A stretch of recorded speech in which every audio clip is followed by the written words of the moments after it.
of sea and sand. Now break down the acronym like you in class.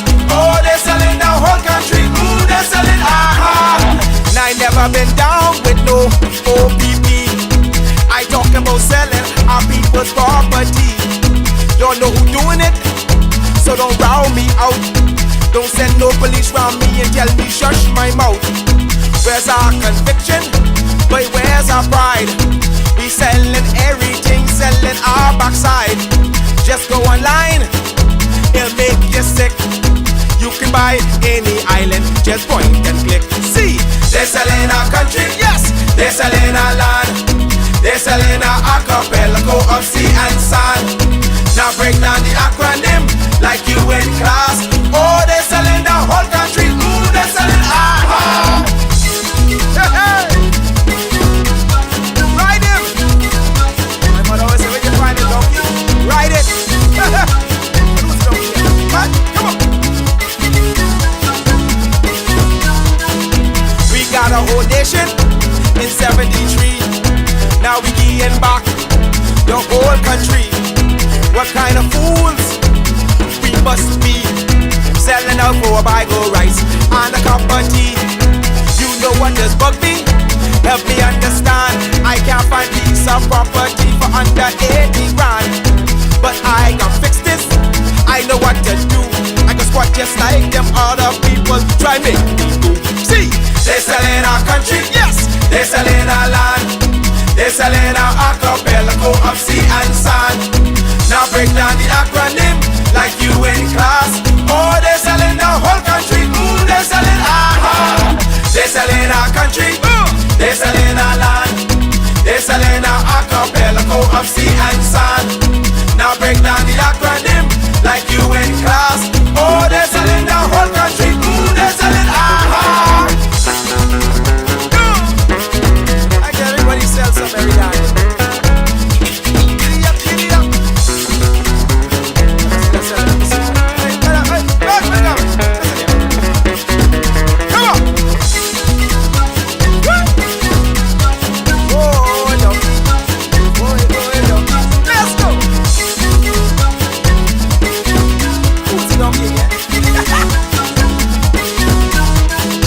They're selling one island, give away one key. What can be left for you and me? It's just an example, what's our kids to do? You want them have a sense of pride, or go selling too. Cause they're selling our country, yes, they're selling our land. They're selling our archipelago of sea and sand. Now break down the acronym like you in class. Oh, they're selling the whole country. Ooh, they're selling aha.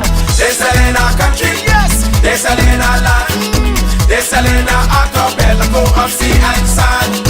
Now break down the acronym like you in class. Oh, they're selling the whole country. Ooh, they're selling aha. They're selling our country, yes man. They're selling our land. They're selling our archipelago of sea and sand. Now break down the acronym like you in class. Oh, they're selling the whole country. Ooh, they're selling aha. They're selling our country, yes, they're selling our land. They're selling our archipelago of sea and sand. Now break down the acronym like you in class. Oh, they're selling the whole country. Ooh, they're selling aha.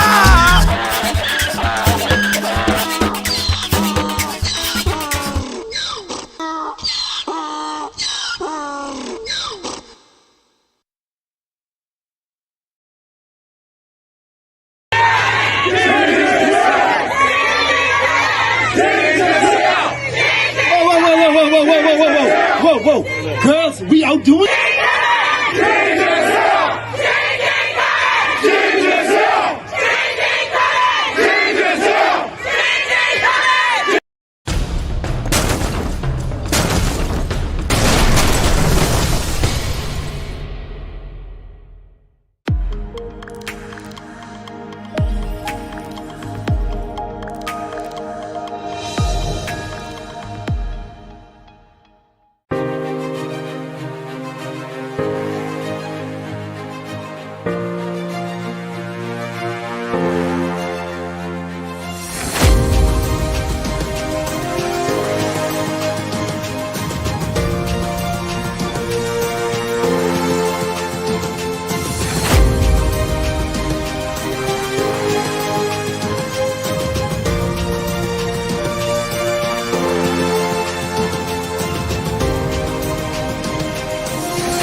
Remember, this is the same packaging that they had on their website. This is their product. And so this is at petbarn.com, petbarn.com. And so this aragonite is what they use for fish aquariums around the world. This is a 9-kilogram bag. And so that is about 20 pounds, just under 20 pounds. So this is a 9-kilogram bag of aqua natural oolitic aragonite sand. Look at how much money they're getting for one 20-pound bag. $63 for one 20-pound bag. Let's do the math. And so if it's 9 kilograms, there's 1,000 kilograms in a metric ton.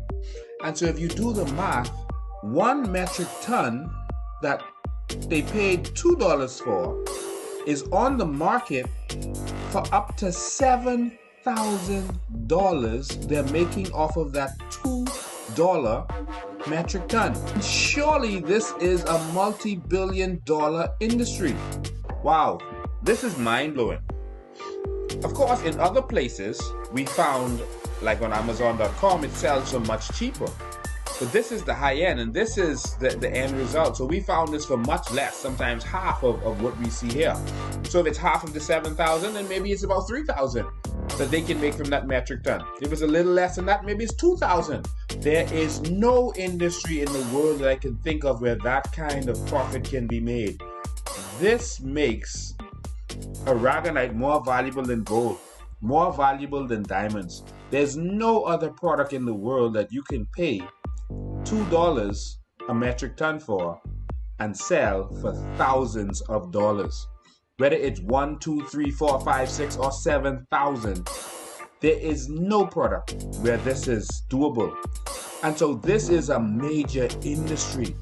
And this is why we say our aragonite is worth trillions. Okay, so let me put this in perspective for you. Right now, a barrel of crude oil is selling for about $41.68. Okay, and so there's about 42 gallons in a barrel. So that's roughly about $1.01 per gallon. So let's say $1 per gallon. And so that's the raw material. The street value to the gasoline pump is $2.19 per gallon. So they spend $1 on the crude oil, but the final product is $2.19. That's the street value. With aragonite, their cost of the material is $2 per ton. $2 per metric ton. And the street value is up to $7,000 per metric ton. To be fair, in most cases we found it at cheaper, but that is the ultimate price. In some cases we found it at $35 for the bag, and in some cases we found it at $18 per bag, even cheaper. But in any event, that is thousands of dollars per metric ton. You do the math. But this is not even the big story here. The big story is what is on the packaging. And we've been showing you the packaging all this time. But we really want to show you what's really on this packaging. And so we're going to zoom into this packaging and show you what you have not been seeing on this packaging. It's mind-blowing. Let's do a little close-up. Now, look at this packaging. Isn't that beautiful packaging? Look at the blue and the light blues and the cute little fishy. Look at Nemo. Nemo is playing around with our aragonite. But a closer look will show you what's really going on in the Bahamas. What the government is really hiding and pretending not to know. Wow, look at that. If you read carefully, a closer look will show you the truth. It says genuine marine aragonite from the Bahamas. Wow, they are actually advertising on their packaging, not just on their website, that this is genuine marine aragonite from the Bahamas. This is our aragonite. This is the aragonite that our government doesn't seem to know that it exists. Oh my God, it does exist. But wait, there's more. It says, ethically harvested under lease from the Bahamian government. Wow, they are putting that on the packaging. Can you imagine? Not just is it genuine marine aragonite from the Bahamas, they are also putting right on the front of the packaging that it is ethically harvested under lease from the Bahamian government. Right on the packaging. Wow. And so they are selling our sand and using our country's name to sell our sand. And our government is saying that they're going to have to do research and find out if there's a market out there, if there's any way to make money from this aragonite, because somehow we really don't know that there's a market out there. And we don't know that they're selling our aragonite right now. This is presently on the market, on Amazon, on Chewy.com, on petbarn.com. This stuff is being sold all over the internet and on the ground right now and in pet stores all over America right now as we speak, our aragonite. But wait, there's more. Turn over to the back of the product and then you'll actually see. And so on the back it says, Bahamian sand is raw, naturally renewable marine aragonite sand. And it is 98% pure calcium carbonate. In other words, we have the good stuff. And so to be honest, our products are all over the internet, all over. Here we find on Amazon.com. If you look carefully, you will see the same product, the Aqua Natural. You can see that it's selling for about $35. So at this price, that means that they're making $3,895, so $3,900 per metric ton. That's what they're making because it's $35 for a 20-pound bag. And so our products are all over the internet. And it's not just that stuff. It's so many different products. Look, there's sand. They're selling play sand. But look at the name of the play sand. Just look at the name. Baja Play Sand by Sandy Key. We've heard that name in the news recently. But we'll come back to that. Baja Play Sand. They're even using our name. Look at it. Oh, isn't that cute? Baja Play Sand.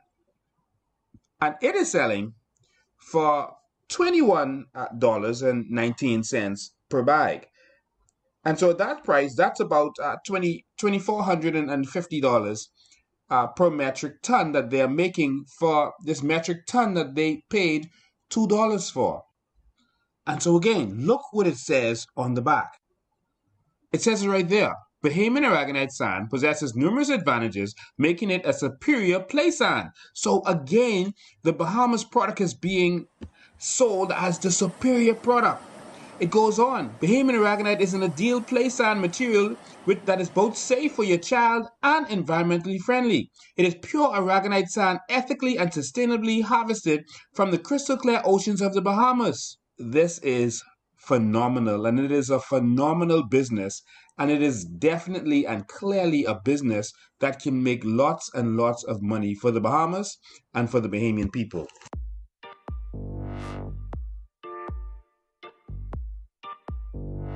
And so what we need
Hi, today is September 17th, 2023, and I am Dr. Veronica McIver, and I have concerns about the PMH Hospital's blood bank. September 16th, 2023, myself and my team of the Coalition of Independence, along with Mr. Lincoln Bay, sponsored a blood drive at the mall at Marathon. The blood bank promised, and we expected the following: 4 beds, but were given 2. 4 medical personnel, but only received 2. Hours, as advertised on radio and flyers, 11:30 a.m. to 4:30 p.m. We were told to end at 3 p.m. due to staff shifts and staff shortages when we arrived on the day off. It was disappointing to turn away some of the blood donors. At the end, staff shortages in a blood bank can lead to a range of problems and challenges that can affect the overall functioning of the blood bank and its ability to adequately stockpile blood products. Frequently, we learn from social media, Bahamians are expressing their disappointments on receiving blood for themselves or their loved ones on a timely basis. While I applaud the blood bank for engaging in community outreach with us, a shortage of staff hinders these efforts, thereby reducing the donor pool and exacerbating shortages. Adequate staffing is crucial to ensure the safe and efficient operation of blood and blood products. We are aware this blood is needed for various surgeries resulting from gunshot and stabbing victims, cancer patients, and other medical illnesses. Lack of blood for Bahamians at the PMH hospital may cause delays in their treatment, or they may even be denied essential medical procedures if blood is not available. This can result in deteriorating health conditions and increase mortality rates or deaths. Further, doctors may have to decide which patients receive blood and which do not, which can lead to moral distress and concerns about fairness. And lastly, when hospitals become involved in political interference, it can have serious implications for healthcare delivery, patient care, and overall functioning of the healthcare system. Not only political interference erodes public trust in the healthcare system, but patients become skeptical about the objectivity and fairness in their medical decisions. To mitigate these problems, it is essential to maintain the independence of healthcare institutions from political pressure and ensure that healthcare decisions are based on sound medical evidence that are in the best interest of patient and public health. Therefore, transparency and accountability are vital in addressing political interference in healthcare. I am Dr. Veronica McIver, the Shadow Minister of Health for the Coalition of Independence. Thank you.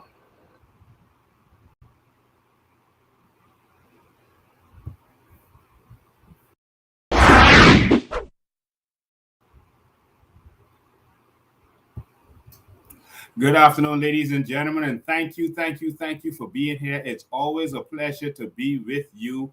Of course, it is Sunday, the 17th of September, 2023, in the year of our Lord, and here 2 years in to this new government's administration. Well, they're not new anymore. It's 2 years in. That's almost halfway through, so they're not new anymore. But it's 2 years in. And so, some discussions about that today.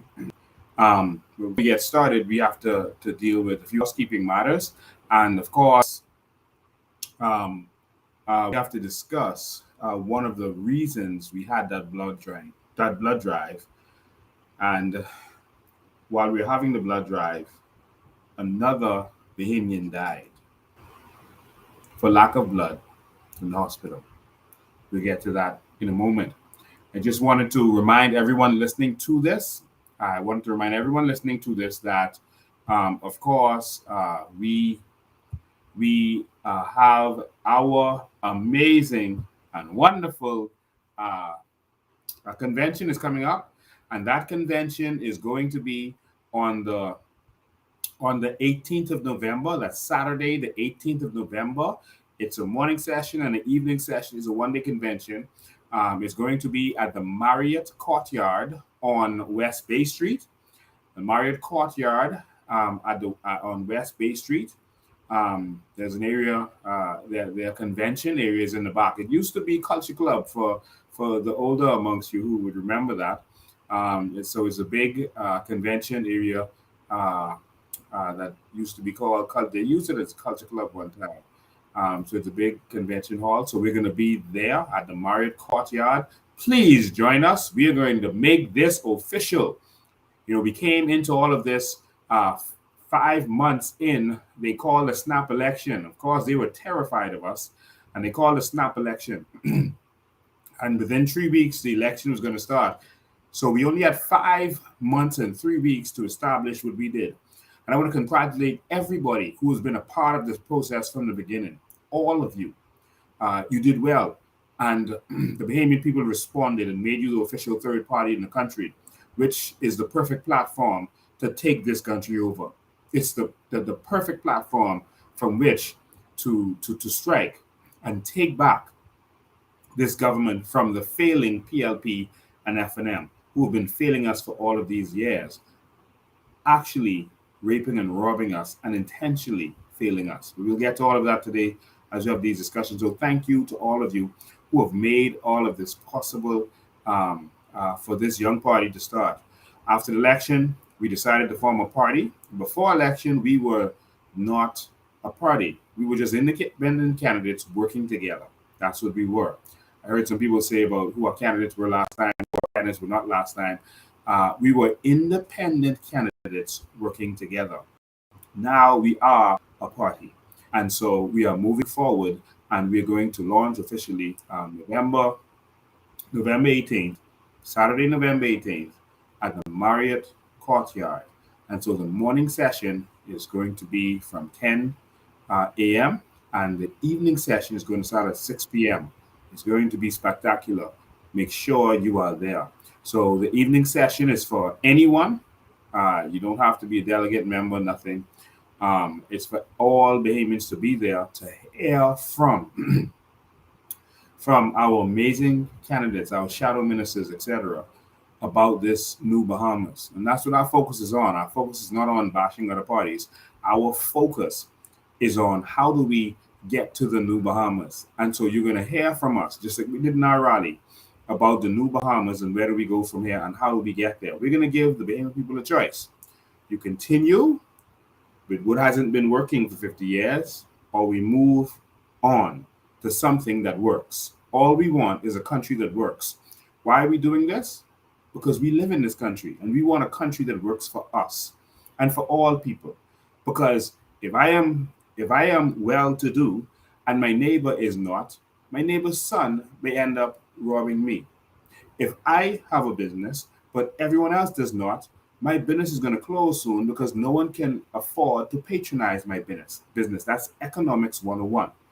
Okay? And that is what caused the Great Depression, because the robber barons got so rich that the people could not fund their businesses anymore.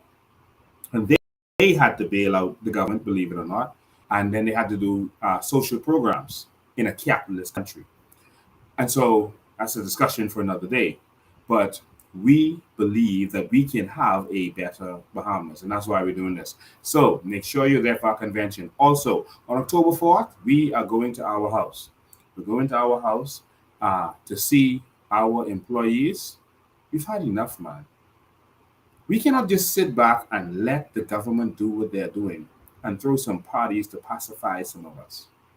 We can't let them fire, so-called retire, a senior civil servant who worked her way up the rank, was always known to be an honest civil servant, who did the right thing, who stood up for us in our country, defended our borders by writing internally to the permanent secretary about the actions of a crooked minister.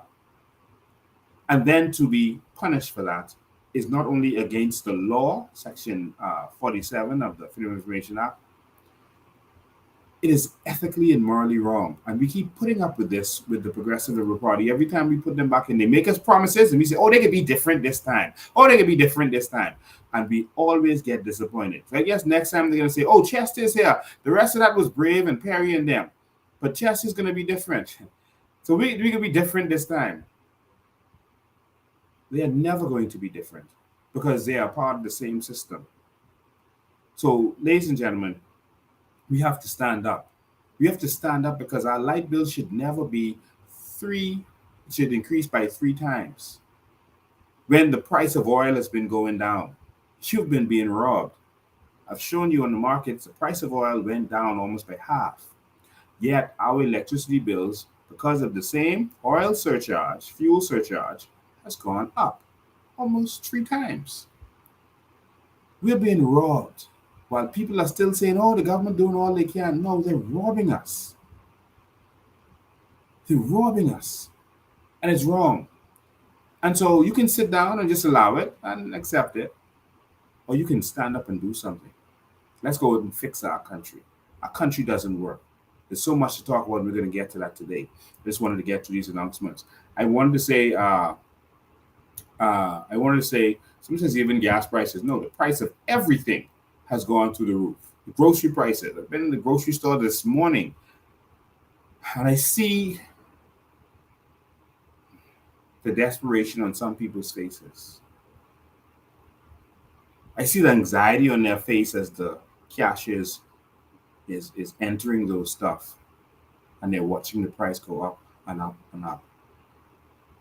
I watch some people look in their wallet and count their money again as the price is going up. 4 items, $100. 5 items, $100. A full trolley used to be $100. But that's a discussion for another time. I really want to get into this. Before we go any further, I just want to thank. I want to thank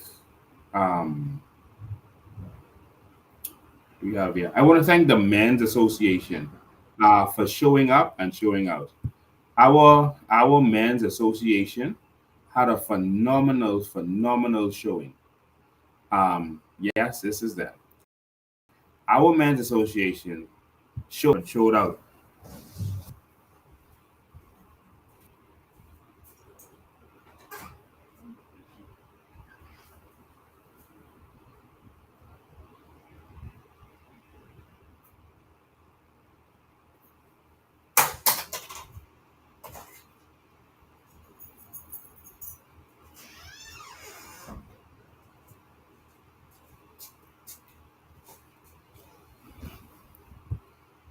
We called for the men to come out, and that's what they did. And we had a packed house. So many men showed up that it was impressive. It was mind-blowing. Men are ready to stand up. So there are a lot of people saying that the men are afraid, the men won't stand up. They're saying that the coalition needs more men. The coalition has many men. Our Men's Association in Nassau, that's just an association. That's not all the men who support us now. All of our members. That's just the ones who decide to be in the Men's Association. Is almost 170 men. So about 170 men in our Men's Association. In Grand Bahama, our Men's Association is just over 100 men in Grand Bahama alone. And so men are standing up and men are doing what they have to do. But I just want to thank you, men, for showing up. The Bahamian public is going to see more and more from them over the coming years, and they're going to show you how men are supposed to do this. It's a network of men. There were men in there who are skilled men. There were men in there who are educated, academic men. There were master's degrees in there. There are former principals in there. Prominent educators were in that room. Um, you name it, they were in that room. CPAs, attorneys, business people, millionaires were in that room. And I want to thank you for standing up.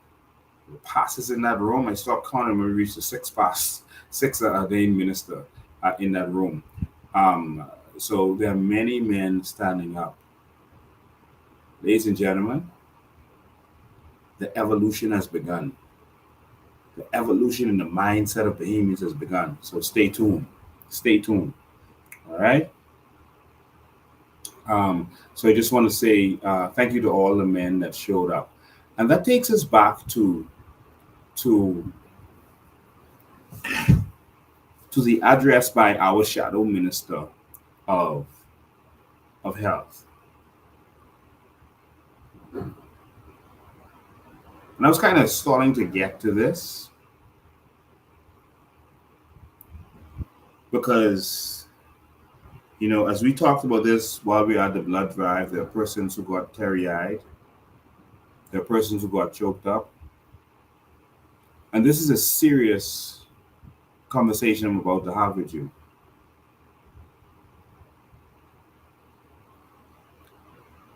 Since this government has gotten into power, and I won't go to the previous government because it happened then too, but this government said they had the solutions, and we fired the other government, so I don't want to hear about anything that they did or didn't do.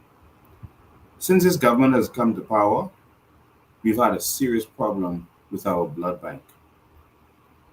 We've been running out of blood and plasma and a lot of medications in the hospital. Sometimes nurses have told me they don't have penicillin. They don't have regular stuff. But I just want to say that we decided to have a blood drive because there was an emotional plea. There was an emotional plea when a young lady died in the hospital recently. She had put out a video. Her name is Kanika. She had put out a video pleading she needed blood. She didn't want to die. That's a human being. That's like me or you. Think about yourself sitting in that hospital. Anything could happen to you at any time. And she was sitting in that hospital and she decided to go live like, I don't want to die. I just want blood. It was an emotional, heart-wrenching plea. And despite her best efforts, she died. Another died soon after. There was pleas by her family members to change things, to investigate what happened. But nonetheless, she died. When that happened, I came on the same live broadcast. And I said to all of you, today it's her. But someone listening under the sound of my voice will be a victim of those same circumstances if we don't up and fight for change. If we don't do something. I said it right here on this show that there will be more victims and maybe someone listening to the sound of my voice. Sadly, one of our ardent supporters, one of our strong supporters who went on every march and protest with us, while we were doing our blood drive for the same cause, one of our supporters died for lack of blood.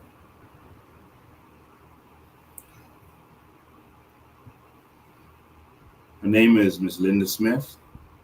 And first of all, I want to give deep condolences to her family and friends.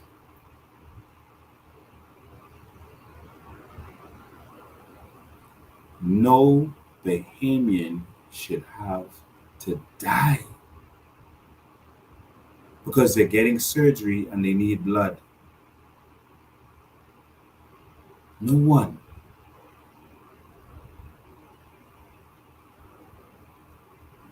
Ms. Linda Smith, we're going to fight on for you. And we will have a New Bahamas. And in the New Bahamas, not one Bahamian will die for lack of resources at the hospital. Not one. That is my plea. That is my promise. That is my mission. Thank you for your fight, New Bahamas.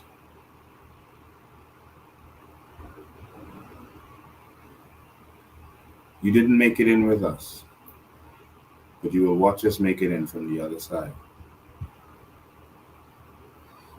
Ladies and gentlemen, if we don't stand up to this incompetence that has been going on for so long, someone, again, under the sound of my voice, is going to be a victim. Something simple as blood? No.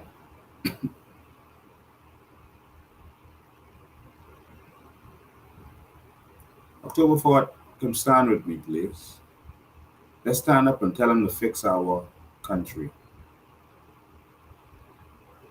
Let's stand up and demand that they fix our country. Someone listening to me or your family member is going to have to get surgery, going to have to get blood. Let's do something. Our blood drive was a smashing success. Staff who were very understaffed said that it was one of the bigger blood drives. So I want to thank all of you sacrificed and came out there and made it happen. A lot of people were turned away because we had to close an hour early because they were short-staffed. Thank you to our Shadow Minister of Health, Dr. Veronica McIver, for coming up with that idea. We have to make this a regular thing. All right. So, ladies and gentlemen, I want to thank all of you who came to that blood drive. It was phenomenal. There were a lot of people that just were in the mall who stopped by and decided that they just wanted to do this. They wanted to do something, man. When they saw it, they were like, let's save a life. They wanted to just save a life. I honor that. I respect that. And so many persons showed up. We appreciate that. Your leaders in your own right.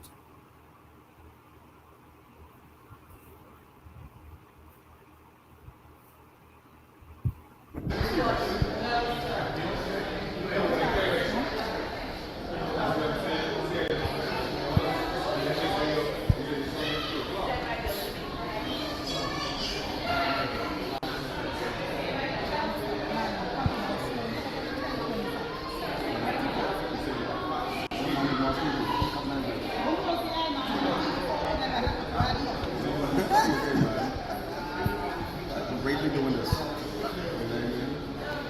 For the city independent, it's great doing the PLP job. I sort of go and give them a chance because they struggle to give them a chance. The things are happening. Serious man, but brave them and then brave them and people are doing the same thing over the people. They really appreciate them. They give a new party, a new party. So that fella's story was a powerful story. He basically came and said that he and his wife is homeless. They've been homeless. But seeing what we were doing, they didn't want to think about themselves right then. They wanted to think about that one life or two lives that they could save with their pint of blood. And they stopped what they were doing and they decided to see if they could help someone else. That's what they did. That's the kind of attitude that's going to save this nation and take us to exactly where we need to be as a country. So thank you to all of you who sacrificed yourselves and gave of yourselves. Let's make this regular, man. Let's make this regular. Let's make this a regular occurrence. Let's keep doing it. Let's keep doing it. All right. So thank you all for your support and your gracious sacrifice. All right. So moving forward in New Bahamas, we're gonna have blood banks the way they do in other countries, where you pay people for their blood, to make sure that we have a budget to make sure that we never run out of blood. We can't run out of blood, and so there will be an incentive to make sure that people have a reason to come. And they can come regularly and give their blood, so that lives can be saved, so that we don't ever run out. I think it makes sense because people have to pay the hospital for blood. All right. Now they put it in the form of some fees and that kind of stuff to say, oh, they had to extract it and whatever. But you're still paying for the blood. And so, if the hospital can benefit from it, like Doctors Hospital, etc., then the person giving the blood should benefit. It's business. All right. So just wanted to say that. All right. So we just need some vision. So thank you all for that. We're going to continue doing that. And thank you, Dr. Veronica McIver. We're looking forward to more initiatives just like that from you. The hospital is falling apart. The healthcare doesn't make any sense in this country. The hospital is literally falling apart. There's no construction going on there right now. It is decrepit right now. And nurses are leaving daily. They're losing nurses. Because nurses are going to where they can be treated better. I can tell you that the Coalition of Independence, a government run by the Coalition of Independence, will make sure that our nurses are paid competitively in the United States and Canada. Why? Because it's worth it and we need it. We can see that we're now dying because there's a shortage of nurses. And so doesn't that have a value? It has a value to you, but not to the politicians who have to make the decisions whether to pay the nurses or not. Because to them, they could jump on a plane and go get the nurses. They could go to the United States and get their health care, where they will run into Bahamian nurses who have left the country to get better pay and better treatment. Isn't it ironic? But the politicians don't care about you because they don't have to go to those hospitals. But you keep voting for them. That's why you have the same hospital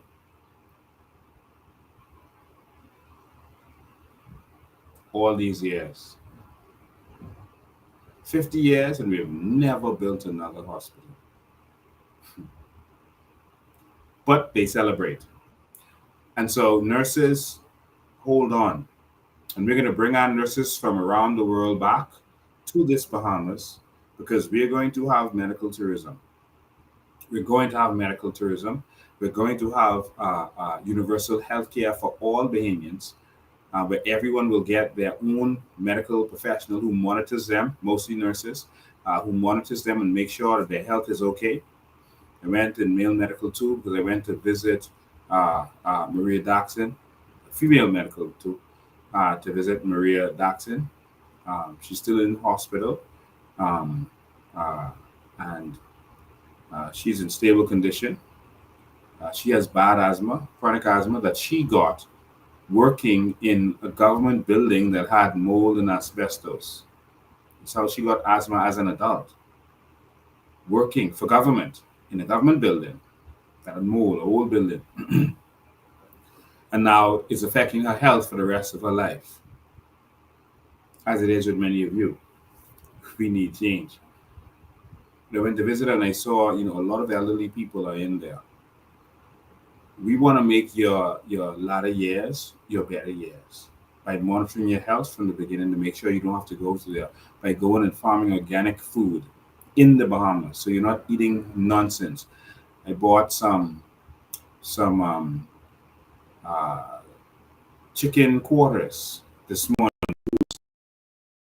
I gave it to, and they had to throw the quarters away because the quarters were just garbage. It wasn't good. We're eating meat that is 7, 8 years old, etc. We're eating unhealthy food. If we export only food, and our health is going down. But Dr. Veronica MacGyver is going to be on a mission to change that from her perspective, and our agriculture department is going to change that. And we're going to provide organic food to us and to the world. It is going to happen. All right. So there's a lot we have to talk about in the future about those things. But to our nurses, you all just hold on. Maria bragged about the good treatment that she received, the amazing treatment that she received from the clinic in South Beach all the way to the hospital, and she did. I mean, everyone was so professional.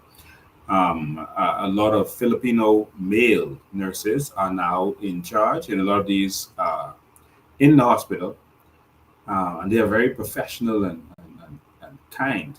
They're good people. But it's time to shift. It's time to go to another level. All right. So I just wanted to say those things before we move on to some other things we have to talk about. All right.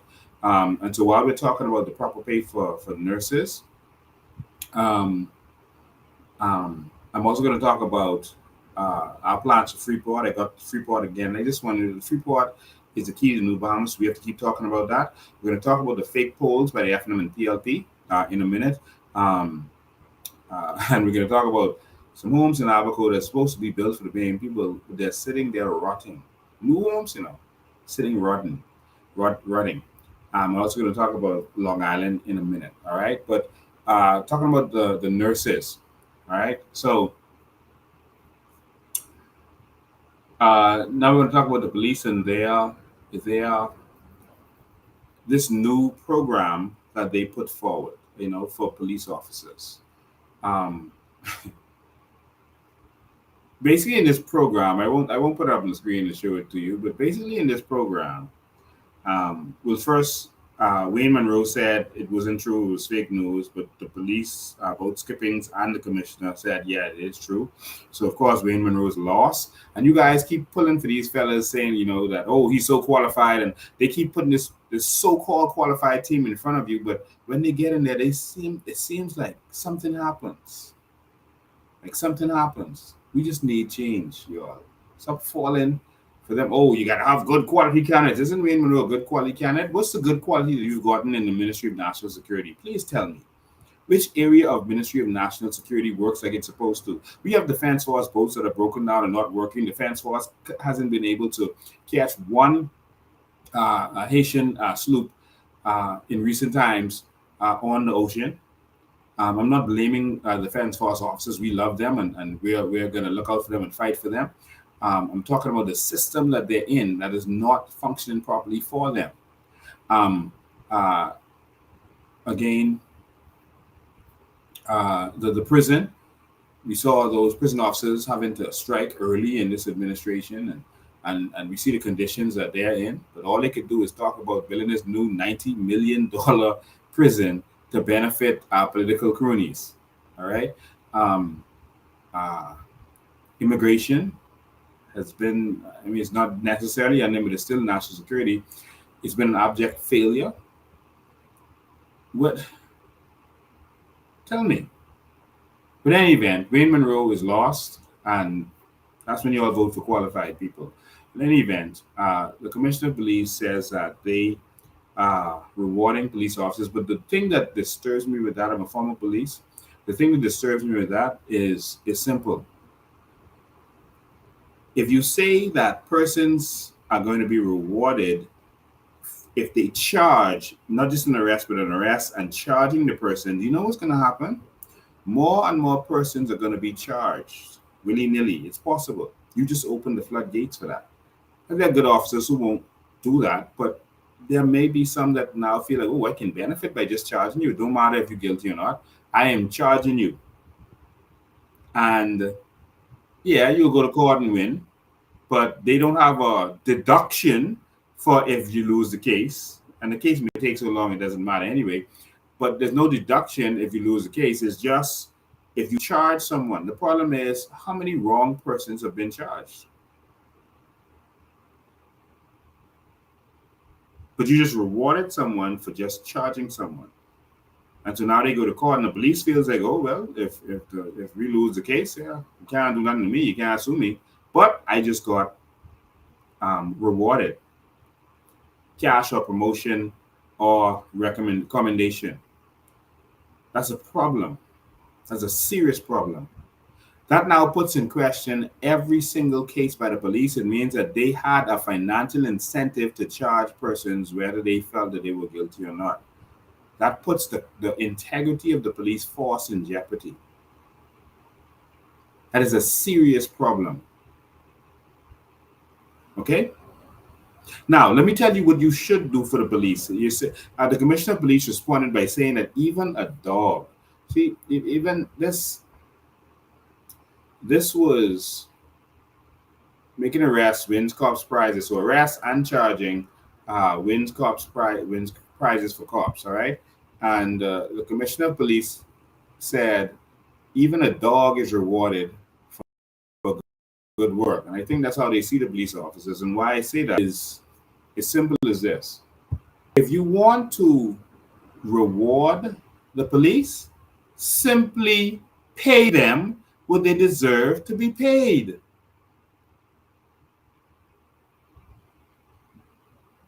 Reward them with a sensible pay, the same way you should reward the nurses. Reward them with sensible pay. Simple. Promote them when they do good. How about that? But I think that's tax. So let me tell you what we're going to do. We're going to pay the officers what they deserve. They're going to get all of their benefits and not have their benefits taken away. So they took away your benefits for insurance for all of you new police officers. And now there's some point system where they're going to treat you like dogs who get a little treat, a Scooby snack, if you make an arrest.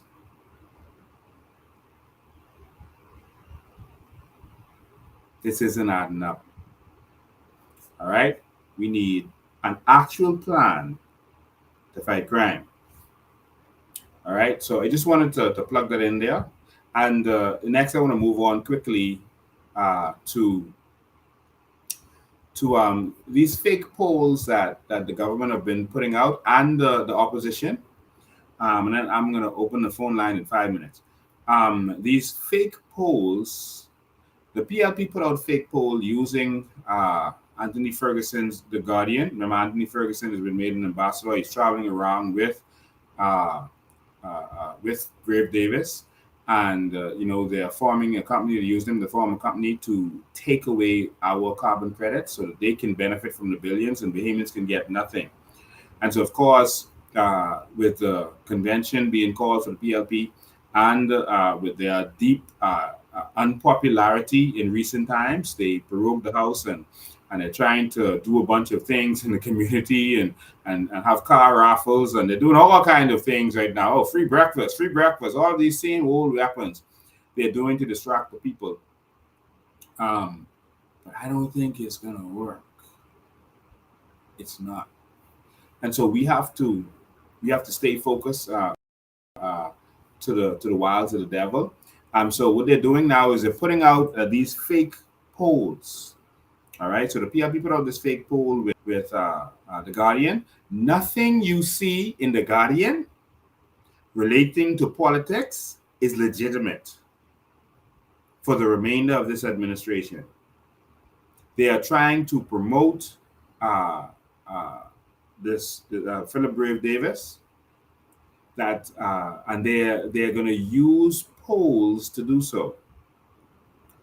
With all this stuff happening in this country, why a poll is the main headline story is shocking to me.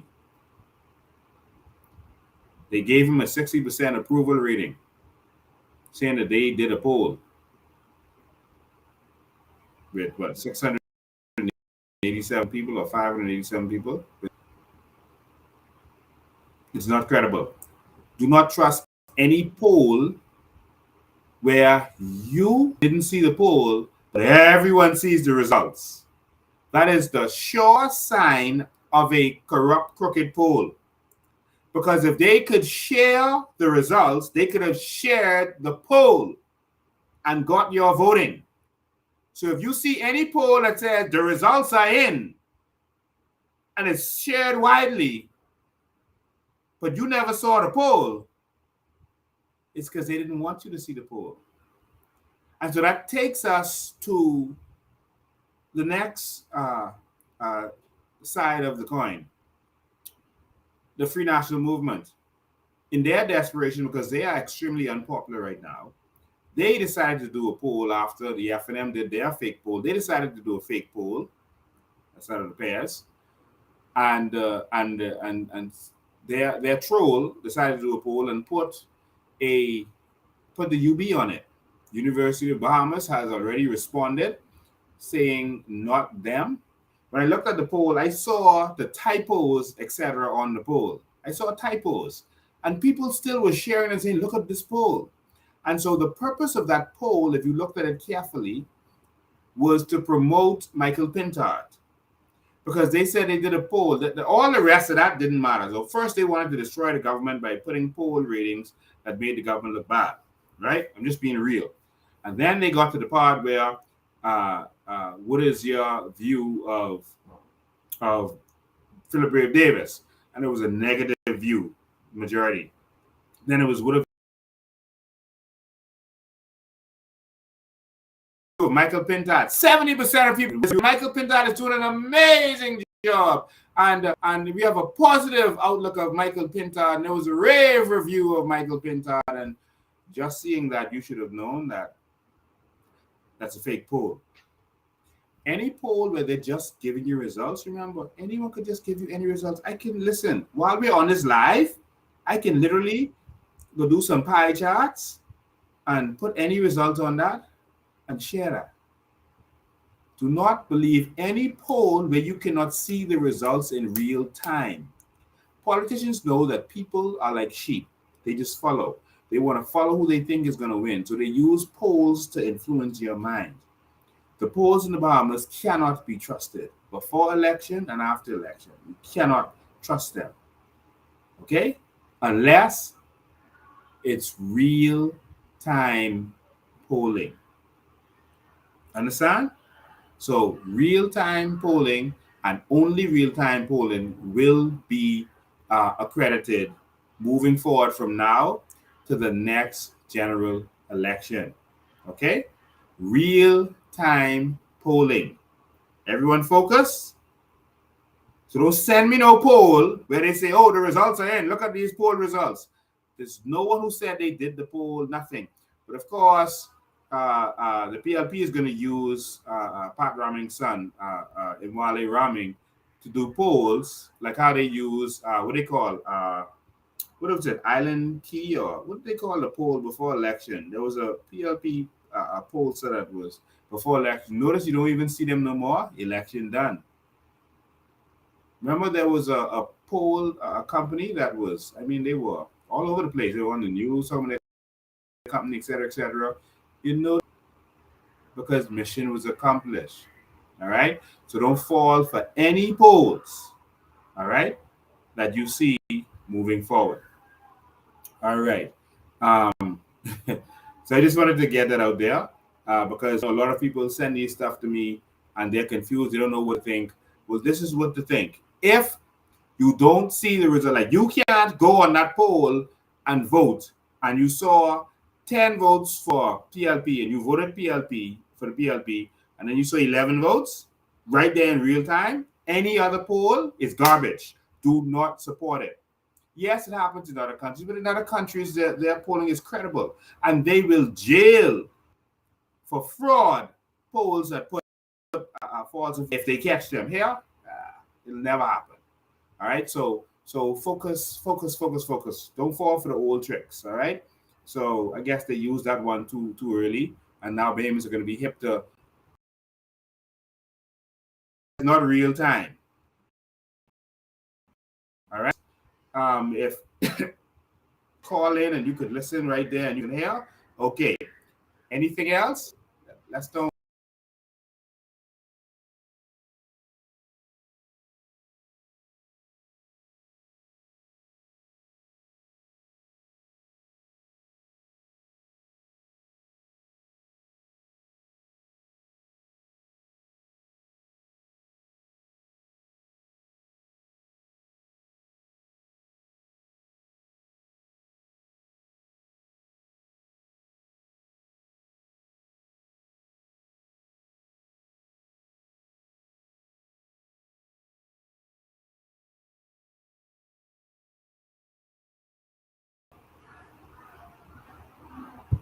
And I start with a document released by Tenneco. It's a Tenneco 1986 internal report. It states that the oil projections in the Bahamas are anywhere from 4 billion to 17 billion barrels. In 1986, Lyndon Pindon gave Tenneco authorization to drill 7 exploratory wells. The names of those wells are Manta Base, Sand Shark, Bluefin, Lionfish, Blue Marlin, Grouper, and Hammerhead. Now, findings. Manta Bay estimate 1.447 billion barrels.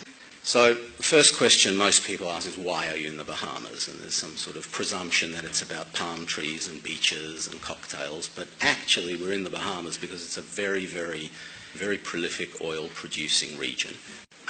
There were, as I'll get into in a few minutes, there are historical wells. It's in a very prolific oil-producing region. There's been a 3D seismic campaign. And Lionfish, estimate 0.94 billion barrels. Grouper, estimate 6.492 billion barrels. Hammerhead, estimate 1.007 billion barrels. Total amount of barrels estimated 17.063 billion barrels. Bahamas 3D seismic test and what was discovered. 1. 3 traps identified as foes of where oil has accumulated. 2. These traps rival those of the Middle East in size. 3.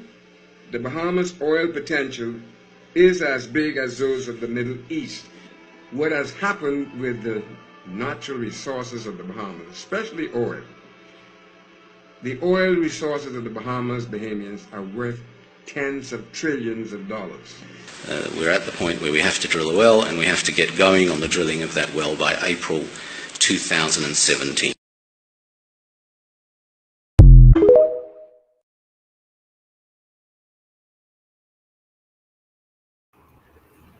Okay. All right. So let's get back to it. Just got, I think, 2 more things, and then we're going to open the phone lines for all of you. The pictures that you're seeing, where are they? Did they load the pictures? Nope. Okay, they didn't load.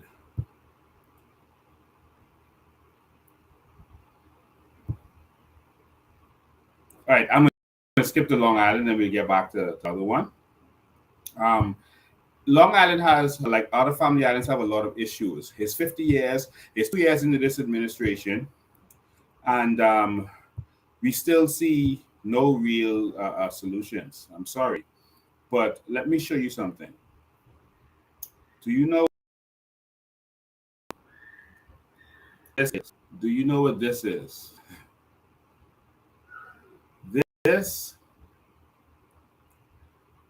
This is an ambulance that was donated to the island of Long Island. The ambulance is sitting in the bush, rotting. Zambia donated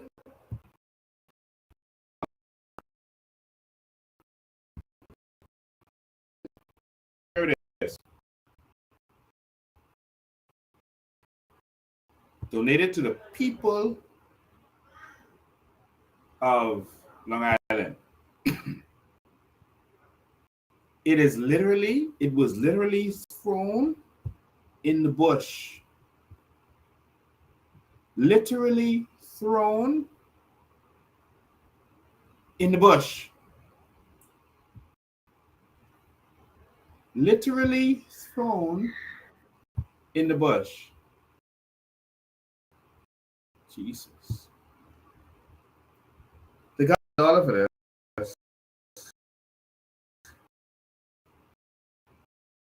It was donated. Proud of this great accomplishment by their party of again doing nothing and taking the good donation and throwing it away. It's Long Island, y'all.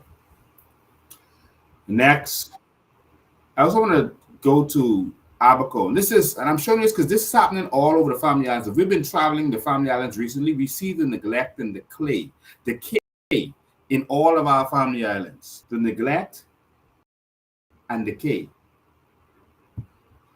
Try and load some pictures for you all from Abaco.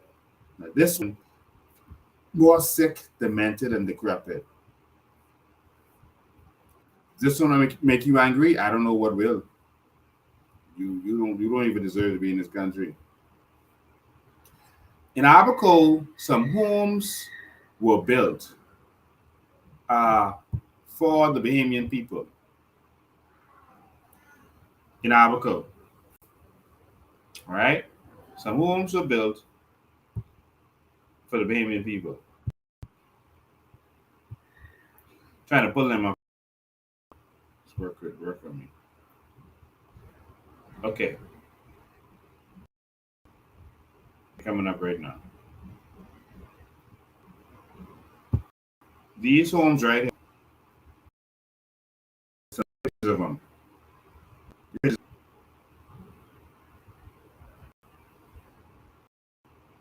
Right there in the corner. Look at how nice those homes are. Parking, windows, etc. Moving forward, I think they should build these kinds of homes with tin roofs because they don't get damaged as easily in hurricanes instead of the wooden roofs. But this hospital, these houses were built and then they're just sitting there. Now we're told that the contractor is owed money by the government and he just decided to lock them up and leave them right there. The government has decided that, this was free money, donated money, etc. Anyway, we don't care. Let the Abaco people suffer, they say. That's it. If anyone in Abaco votes for the PLP or FNM after all they've been through, I will be shocked. If they get one vote would be shocking.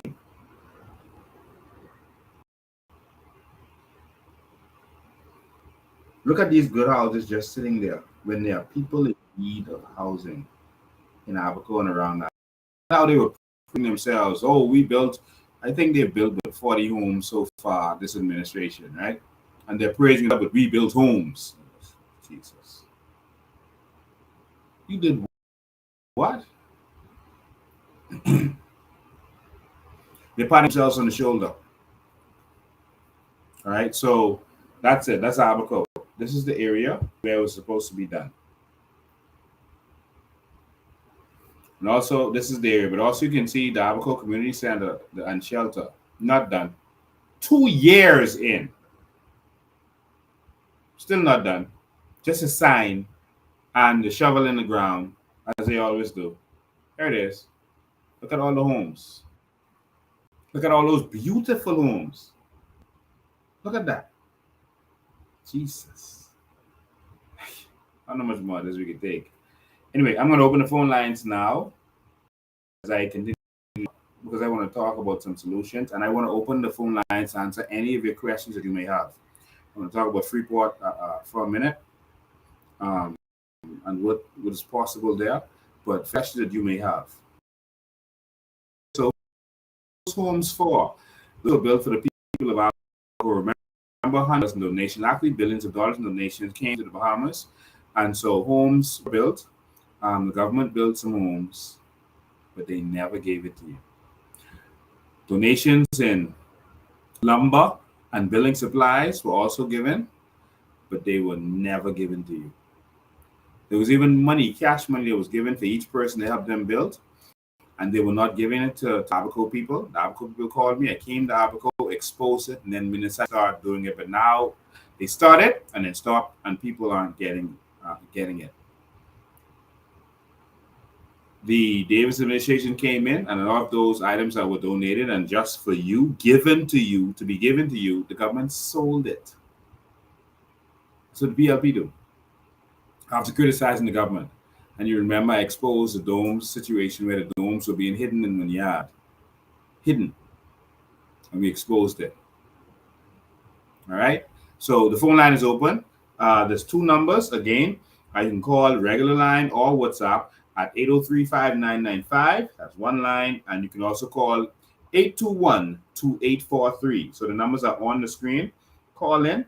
I know I've been talking for a long time, but yes, you can call in and let me know how you feel about all these things we've talked about, the blood bank, the people dying, a recent woman dying in the hospital.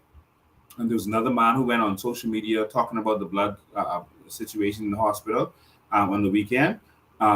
Let's talk. Let me hear what you have to say. If you have questions about anything that we've been proposing, this is your chance. Any family members that you were talking to and there's questions you couldn't answer, call and ask a question now, or let your family hear, let them call in. This is your chance. We present ourselves as Bahamian people every single week so that exactly this can be done. All right? And so this is your chance to make sure. Okay, the phone was on silent. I'm sorry. Let's go. Phone lines are open. 803-5995 is the number. You're live. Hello, Mr. President Dan. How you doing? I'm awesome, man. How you doing?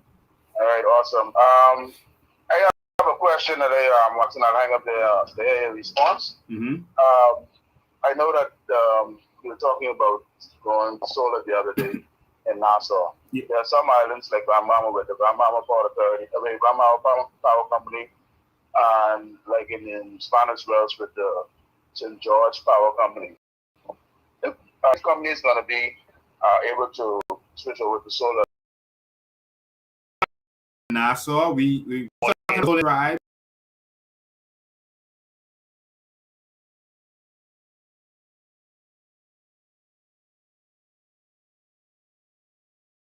In Andres, right from the day, where North Andres needed to go solar, they needed just over 1 megawatt, just 1 megawatt of solar, of electricity at the time.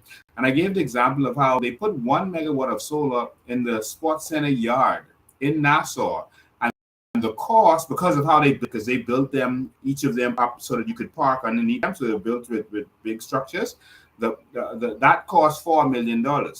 So that means if you do a proper solar park where you're not using those big structures, we just have it lined off as normal, you could probably do it for almost half that cost. And so if $3 to $4 million can give Andres solar where we don't have to pay for the fuel costs, we don't have to spend all that money on all the costs that they have, and you can get free electricity, why wouldn't you do that? They just spent more than that on a party for Brave Davis in Miami. But you see, we are so backwards, and they kept us so backwards that we will accept, let's just party when we could get free electricity for Eleuthera, for the islands. We can afford it.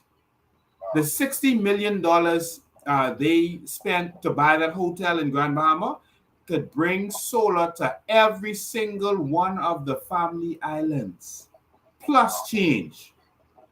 to give them free solar and water. Wow. So, Mr. Man, let me say something before I hang up. You know what's going on in this country? You like what you call it, a genius compared to some of these guys. You know what I mean? Like the stuff what you're saying, it ain't different, but because you're saying it, you sound like a genius compared because they ain't saying nothing. Nothing that is making sense. Nothing. Let's put a challenge there. Call in and see what sense they make in the last year or two. Well, that's exactly any PLP true one. I would tag them to call in and tell us one thing that the done to empower Bahamians in the last 2 years. Anything. Yeah. It's just one. I just need to hear one thing. Any one thing. And let's listen to that. All right. Good afternoon, you're live. Good afternoon, sir. Yeah, I was looking, right, talking about this, Earth, right? And I went down on a lot of these private keys, and I noticed that they have a lot of solar panels on these private keys. Yes. With homes and so forth. For example, you got North Key in Bimini, you got Chubb Key in the Berry Islands, you got Rose Island right there off Paradise Island. It's a lot of solar panels. And I said, if these keys could have it, I'm not against them having it, I'm not against these private keys having it. But if these private keys could have it, why can't the government put these on many of the inhabited islands in the Bahamas? Some of these islands got nothing but land to put solar panels on, man. Yeah. And yet they would not do it. Even right here in the Bahamas, we could do it. In Nassau. But I look at this, the lack of vision. So what makes them people special that they can have solar panels? It is not lack of vision. I have to pause you there.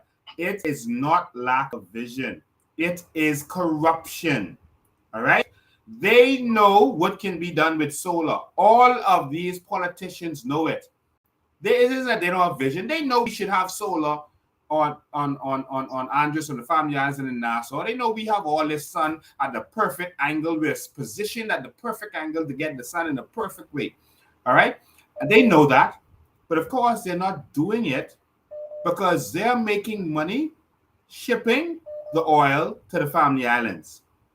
All right? That's big money.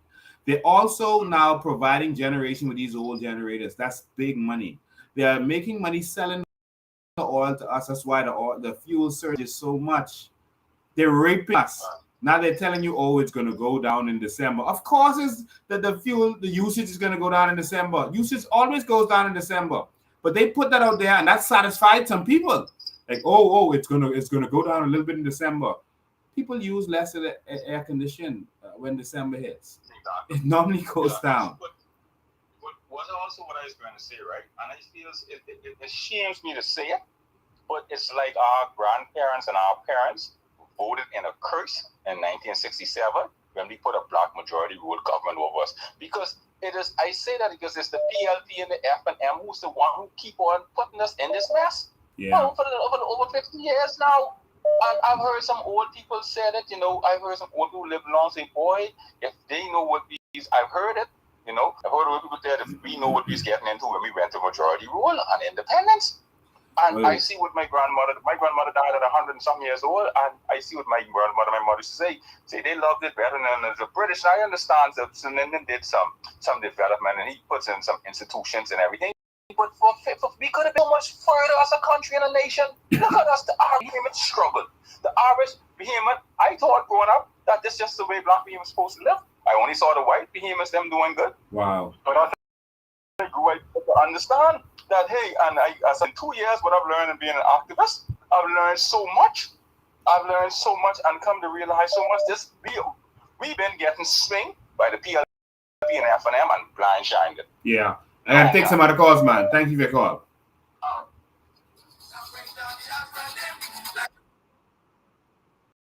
Good afternoon, you're live.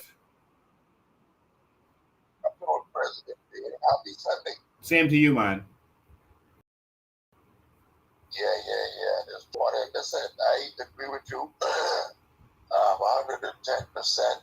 I don't know what kind of school these leaders think, commissioner of police and some of our politicians are supposed to. I don't know kind of food is going with the dumb days. What they be saying, if they want to incentivize the police, right? Because first of all, they're being paid to do a job. That is their job. But if the commissioner feels that they're going up over and beyond, like you say, President Bean, promote them, give them a promotion, give them, you know what I mean? Or something like that. Or they can do the Americans do. If you can't focus on locking people up, that ain't gonna work. That can cause problems. What they can do though, they get a drug bust or cash or weapons or something they buy. Take the total street value of that and you incentivize the group of officers by giving them a 5 or 6% out of the total value of what the cash and drugs and guns is. Yeah. And that will incentivize them to those things rather than trying to sell them back to the public. Now I know at one point the officers of state used to be incentivized by they would get a percentage of any drug busts or etc. And that's why you saw some police officers in Miami, etc., doing very well, driving good cars. But see, you're incentivizing them based on an actual result. They drugs. They didn't just have someone who okay, they may have done this or they may not have done this, but hey, if I charge him, I'm going to get more points. So let me just charge him. It don't matter. Yeah. And so that's a problem. Let me make this quick too. Now, on the ground, it's hard on the ground. I would like for you to respond to this. I understand the plane. I need you to, if you know anything about that, I hear the plane land to the tune of $800 million. Now, I can hang up and listen to your response. Now, you got to tell me what you mean. I can't just take loose stuff and comment on it. You got to tell me what you mean by the plane line. But you know, Philip Brave gave us them repeal the storm fund where each in the name would have been given some money. Yeah. He take that back and he put the police into his account, the office of the Prime Minister, in some new national wealth fund. Now I understand that the members of Parliament are supposed to be getting a cut out of this thing, but they can't open their mouth because of the bill that they passed. They can't talk, right? It's supposed to come and be shared, this $800 million by the end of the year for the members of the Parliament. Mm-hmm. But now I understand from good sources that the first payment of $800 million for the carbon credits has landed this month. So I don't know if you heard anything, because it's all over the place on the ground out there. Yeah, so thank you for your call. You can listen in. Yeah, man. 803-5995 or 821-2843. Yes, there has been a plot by the Progressive Labour Party and the Free National Movement, who was working with them in order to keep this money from the carbon credits in their hands. The PLP and FNM have done everything together, whether it was Abaco homes and initial building of homes all over this country and raping and robbing Bahamians doing so. Work together. Focal, whether oil money is and everything else, they are working together. They are partners. Sun Oil, Sunshine Insurance. So a lot of companies, they're actually working together on this stuff, and it will continue. We are going solar because we have already signed agreements towards that. But what they're going to do is give it to an FNM PLP company so that they provide the solar power, and they're going to charge us for it. So they're going to continue to make this money, even though we're not buying the oil anymore. They provided the solar, so that's what the plan is. Everything I tell you comes to pass. So that's what they want to do. All right. And so if they want to trick you, they'll bring in a foreign company to provide it, make some deal with them outside of the country, with companies they own outside of the company. That's what they do sometimes. But the PLP and FNM were working together. When they repealed the sovereign wealth fund, the FNM was right there with them. They agreed. They voted for it, allowed it, didn't say a word. All right. When they put this new national investment fund thing in place, the FNM said nothing about it. Nothing. They allowed it to go on. All right. Carbon credits bill, they allowed it to go on. They said nothing about what has been being exposed in recent times, especially on Steve McKinney's show, about the fact that the Prime Minister was putting everything in his name, meaning the Prime Minister's name, that he would have the final say on everything. He determines who does it, and he determines what happens. And the only person he has to consult with is the Minister of Finance, which is him. So it's it's it's a bipolar bill. And so they are working together to do this. All right. And that's why you see the FNM isn't saying anything about your sovereign wealth fund, your natural resources, or your carbon credits. All right. And so, yes, they've been working hard, and Anthony Ferguson has been heading this up. All right. And Anthony Ferguson has been the one heading this up, and they're working hard to form the company. And there's actually a foreign company they're going to be working with. And so the foreign company is going to get the lion's share of all of this. They've invested about $60 million, and the government is going to get the poodle share. And that poodle share is going to be cut up, divided, and spread between FNM and PLP interests. All right, that has already been agreed, and it is going to happen. And it is decrepit, and only in the Bahamas could something like this happen. Only in the Bahamas. All right, we have to stand up and fight. I'm going out on October 4th at 9:30 a.m. I think you should be there to join me. All right, or maybe you just like the way things are. $156 billion is at stake. $156 billion. That's just the blue carbon credits per year. The fact that payments have not risen up yet concerns me. It means that we like going on the lines begging for a backpack. We like going to the MP begging for a $50 food stamp. Those days don't have to continue. You can stand up and fight. You can support the COI to bring that to an end. You can vote for the COI because that's the only way you're going to benefit from your natural resources and your carbon credits. It is the only way. Brave has already told you ain't getting none. But the FNM and the PLP are going to come back to you, watch it in the coming weeks, and they're going to start talking about your natural resources and your carbon credits. Now, they're going to try to get someone else, because they've already talked to one gentleman who talks about carbon credits a lot, to try to make him an offer. That's what FNM did, in order to get him to now be the spokesman for this, so people stop listening to me on it, and to convince you that we should go with the FNM because, see, we got this guy on board, go with the FNM and we'll give you the carbon credits, which is, of course, going to be another Vaughan Miller move. To say, see, we're going to give you a Ministry of National Security, not National Security, of Natural Resources, and we have Vaughan Miller, and you know he's been fighting for it, so trust us, vote for PLP, don't listen to Lincoln, he's selling dreams. And that's what they did, and you got swing again. And so we need to do something. We have to stop them. They can't say to themselves dreams anymore, because now they are trying to steal your dreams. They're trying to steal the dreams of your children and your children's children. Stand with me. Stand with me.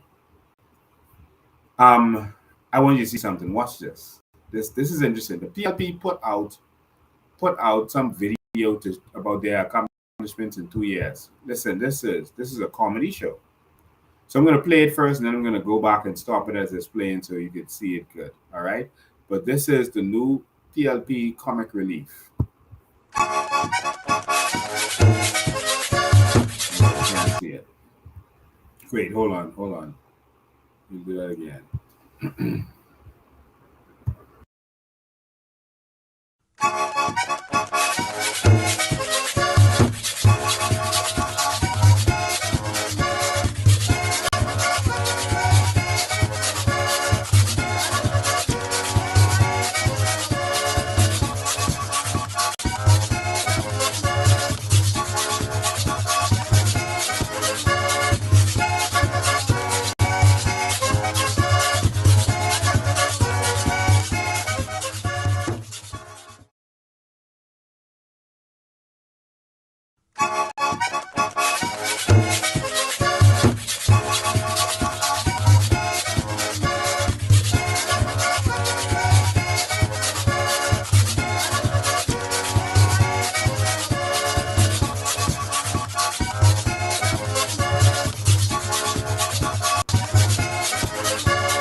Yeah. So, ladies and gentlemen, that nonsense that you're seeing here is the PLP touting their accomplishments. So I'm gonna go through this because you probably couldn't see it good. Let me go to this again for you. Here, in 2 years, free testing. All right. Okay, let's take this call and I'll come back to the video. Good afternoon. You are live. How you doing? I'm fine, thank you. I am listening to you, and I just can't still. I just can't sit still because if this was any other country in the world, people were not going to be sitting down on this. I wanted to be downtown when they talk, but they write this law that it going back to the prime minister and he can receive the carbon credit money. They are thieves. Yeah. The Bahamian people should have been down there long time. Now the money landed. I want mine. Buddy, if this was any place else, they couldn't have come downtown to Parliament. Yeah. They couldn't have go in their homes. It wouldn't have happened. But I don't know. I just don't know what else to awake these people. What else for them to understand? It belongs to us. Yeah. Oh my God. It belongs to us, Lincoln. And every time you make the clarion call, everybody I know is be coming with me. Mm-hmm. So we will be there on October 4th. And guess what? They get all these new trucks and these new recruits and police officers and different things to try rule us. But let me tell you something. If we don't fight, we ain't gonna get nothing. Of course. So I don't care no more. I don't care. Yeah. They don't care what they're doing to us. They don't care how they treat us. And the gentleman was talking about solar on the islands. You think they worrying about putting any solar when they could sell the island and make the money and share it up for themselves? They ain't care about you. Don't mind them giggling like hyenas in your face. They don't mean you no good. Let me tell you something. I am tired, sick and tired. I don't know if it's a better word you could say. Sick and tired of the PLP and the FNM. They are not doing anything to benefit the Bahamian people. They are making it harder and worse for us. Did you get a light bill this month or last month? Did you get it, Bahamas? And everybody walked away quiet. Well, I was raising hell while I was in there. I tell them, hell no. I said, can't be this way. Wow. Well, I got an image on the screen right now that someone put out their light bill. The light bill went from last year. It went from $289 to $219. The next month it was $325, then $366, then $323, then $442, $544, $716, $824, and $735 this month. Mine was similar. From but not two as high. something to over $800. Mine was bordering to $800. It was $120. Then it gone up like to $200-$300. Then when I gone, it was $5. Then when I look, it was $790. I say, oh my God, they killing us slowly. That's over. That's almost 3 times the amount. Yeah. And then they say, I can do something about it. I can wait for the government. They ain't gonna do nothing. Nothing. When Bahamians can get it. Yeah. They're making it bad for us. They get these trucks to keep you all in line, and for this pandemic, what they planning to bring. Yeah. But child, I can stick to the bush. I don't want nothing they got to give me. I don't want no job. I don't want no nothing. You're going to have to arrest me, put me in jail. I ain't care under the jail. I don't care. I ain't taking no job. So they better don't come to my door. Yeah. This Thanks for your call. Monday making it so hard. Thanks for your call. I got to run. Yes, sir. Right. Enjoy the So yeah, here's them. They said this their thing. Free testing en masse. I don't even understand why that's a big thing. The testing wasn't accepted by your job, by your workplace. So if you worked at Atlantis, Bama, or wherever, they didn't accept the testing. Why would the government allow them to not accept testing? So if you got testing from the government, free testing, your workplace didn't accept it. Make that make sense to me. The government could have then quickly gone to put a law that you must accept it. But no, hey. So it was ridiculous. It was just a show. What else is there? They want credit for that. So they raised minimum wage. No slapping up. They trying to make this cute. They said they raised minimum wage. They raised minimum wage by $50. Is what they're saying. They raised minimum wage because they wanted to collect more in NIB. That wasn't to benefit you. They raised minimum wage and then increased taxes by putting tax on bread basket items, medicine, etc., and things you didn't have to pay on before, including, I think, insurance. All right? So they raised it and put so much taxes on you that it took back more than they gave you. If you have a boat, they took back more. If you have a car, everything has gone up. Groceries, everything has gone up. So raising minimum wage is disgraceful, and we're still having that conversation in the 21st century. We should not be having a conversation about raising minimum wage. Bahamian should have been empowered, and I'm still waiting for anyone, a PLP, anyone to call and tell me one thing, and I will shut up. One thing that the government has done to empower Bahamians. I ain't seen none yet, because giving them masks and free tests to empower me, because you don't have to require masks or tests. All right? The whole thing was a sham. Minimum wage does not empower people. No salary does.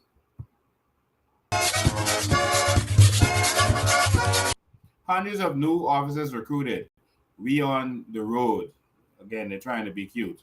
Hundreds of new officers recruited. A lot of officers left. A lot of officers quit. And every administration hires police officers. Every single one. This is nothing new and nothing to brag about. You're bragging about hiring police officers? Why are you hiring these police officers? What's the point of hiring more immigration officers if their hands are being tied as it relates to dealing with immigrants? I can pause right there with a story for you. You all know now about, I'll get back to this one that you're watching. You all know now about the 509 place that was raided recently. I'm sorry, but this is the copy they have uploaded, so sorry. So you know about this place that was raided, immigration went in there, and there were a lot of immigrants working.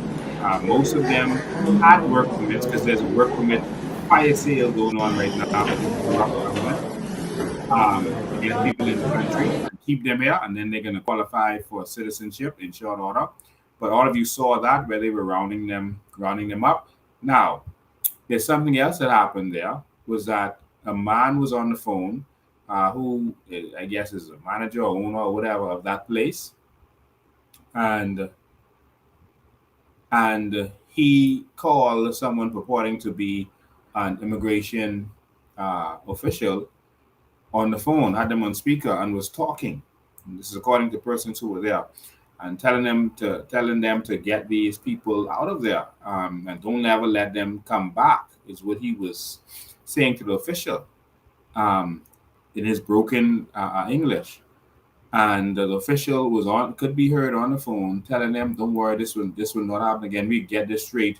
But this is an outside thing. This ain't from this is an outside thing, and we didn't know this was gonna happen. And so, but we could be straight. We could make sure they get straight. So in other words, they could let them go."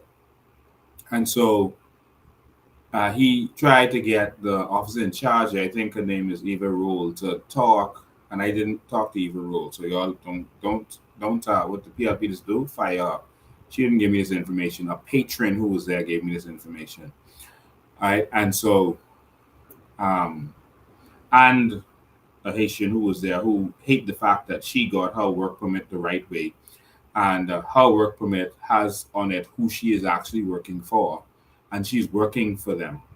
And so she was also a patron there, and another Bahamian patron called me. But Averill told that man who was being very rude, I'm not talking to that person on the phone, one, and two, they lock up. All right? And he was getting rude. She said, listen, I'm a Bahamian. That's what the immigration officer said to that person. I'm a Bahamian. All right? And they lock up. And so I just want to commend that immigration officer for standing up. And we are told that those persons are going to be released back. That's the threat that was made, or the comfort or guarantee that was made over the phone to that person from the establishment. We'll see. The immigration officers are out there doing their job. They're trying to do their best. But of course, interference is being run. What's the point of hiring all these officers, defense force officers, if you're going to tell them don't deal with any boats out to sea, don't intercept them, if you're going to run interference on them? What's the point? We're not stupid anymore. We're not our grandparents' generation. We are awake.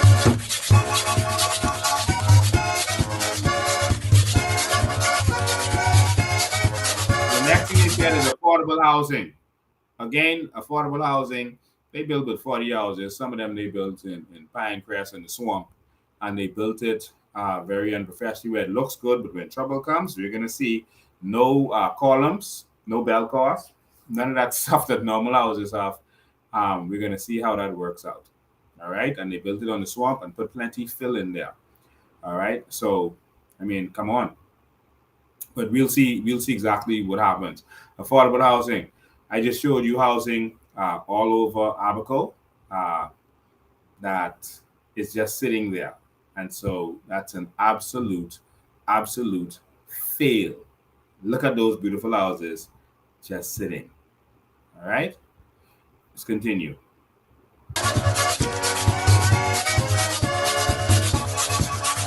Oh, we missed that one. It said free Wi-Fi on the parks. That was an FNM initiative. Let me just take this phone call and then we'll continue. Good afternoon. You're live. Yes, good afternoon, Mr. Bain. How are you doing today, sir? I am awesome. Looking forward to you telling me about the one thing that the PLP government has done to empower Bahamians in the last 2 years. Please. I hope that's what you called me for. Mr. Bain. Yeah, listen, I was calling you to say about that because, first of all, I can't even think of one thing that they have done that would empower Bahamians. Basically, what they've done is put themselves in a driver's position. That's what they've done. They have taken more from the Bahamas, from the Bahamians, than any other government. Okay? And I can't think of that's the problem. I can't tell you anything because they have not done anything. They have not done anything. You got the young people that are leaving because they have no incentive to stay. There's no future for them. Okay? And you were talking about immigration a few minutes ago about I'm from Luther from our So I was talking about immigration and rounding up. Yes, sir. You're talking about that a few seconds ago. Yes. But I want to say something on that too. There were over 200 illegals rounded up in Harbor Island. 200. Out of the 200, they took only 17, and they probably let 17 go. Wow. Here's where the problem is. Here's where they rounded over 200 and only took 17. The immigrants are saying, this is allegedly, the immigrants are saying that they're paying the officers. And another thing too is you got Bahamians that don't even own land, don't even own a farm, don't even own a business, but are holding papers saying that this person worked for them. They're paying these Bahamians $100 to $200 a week to hold these status. This is illegal, and I told them that. Okay, but back to the original question, there's been no any empowerment. The Bahamas, 50 years, sir, we should have been much further ahead. Much further. Okay? They've raped and robbed us. And our Bahamian people need to wake up, because if they keep sleeping, they're not going to have a place to sleep pretty soon. And it's happening fast.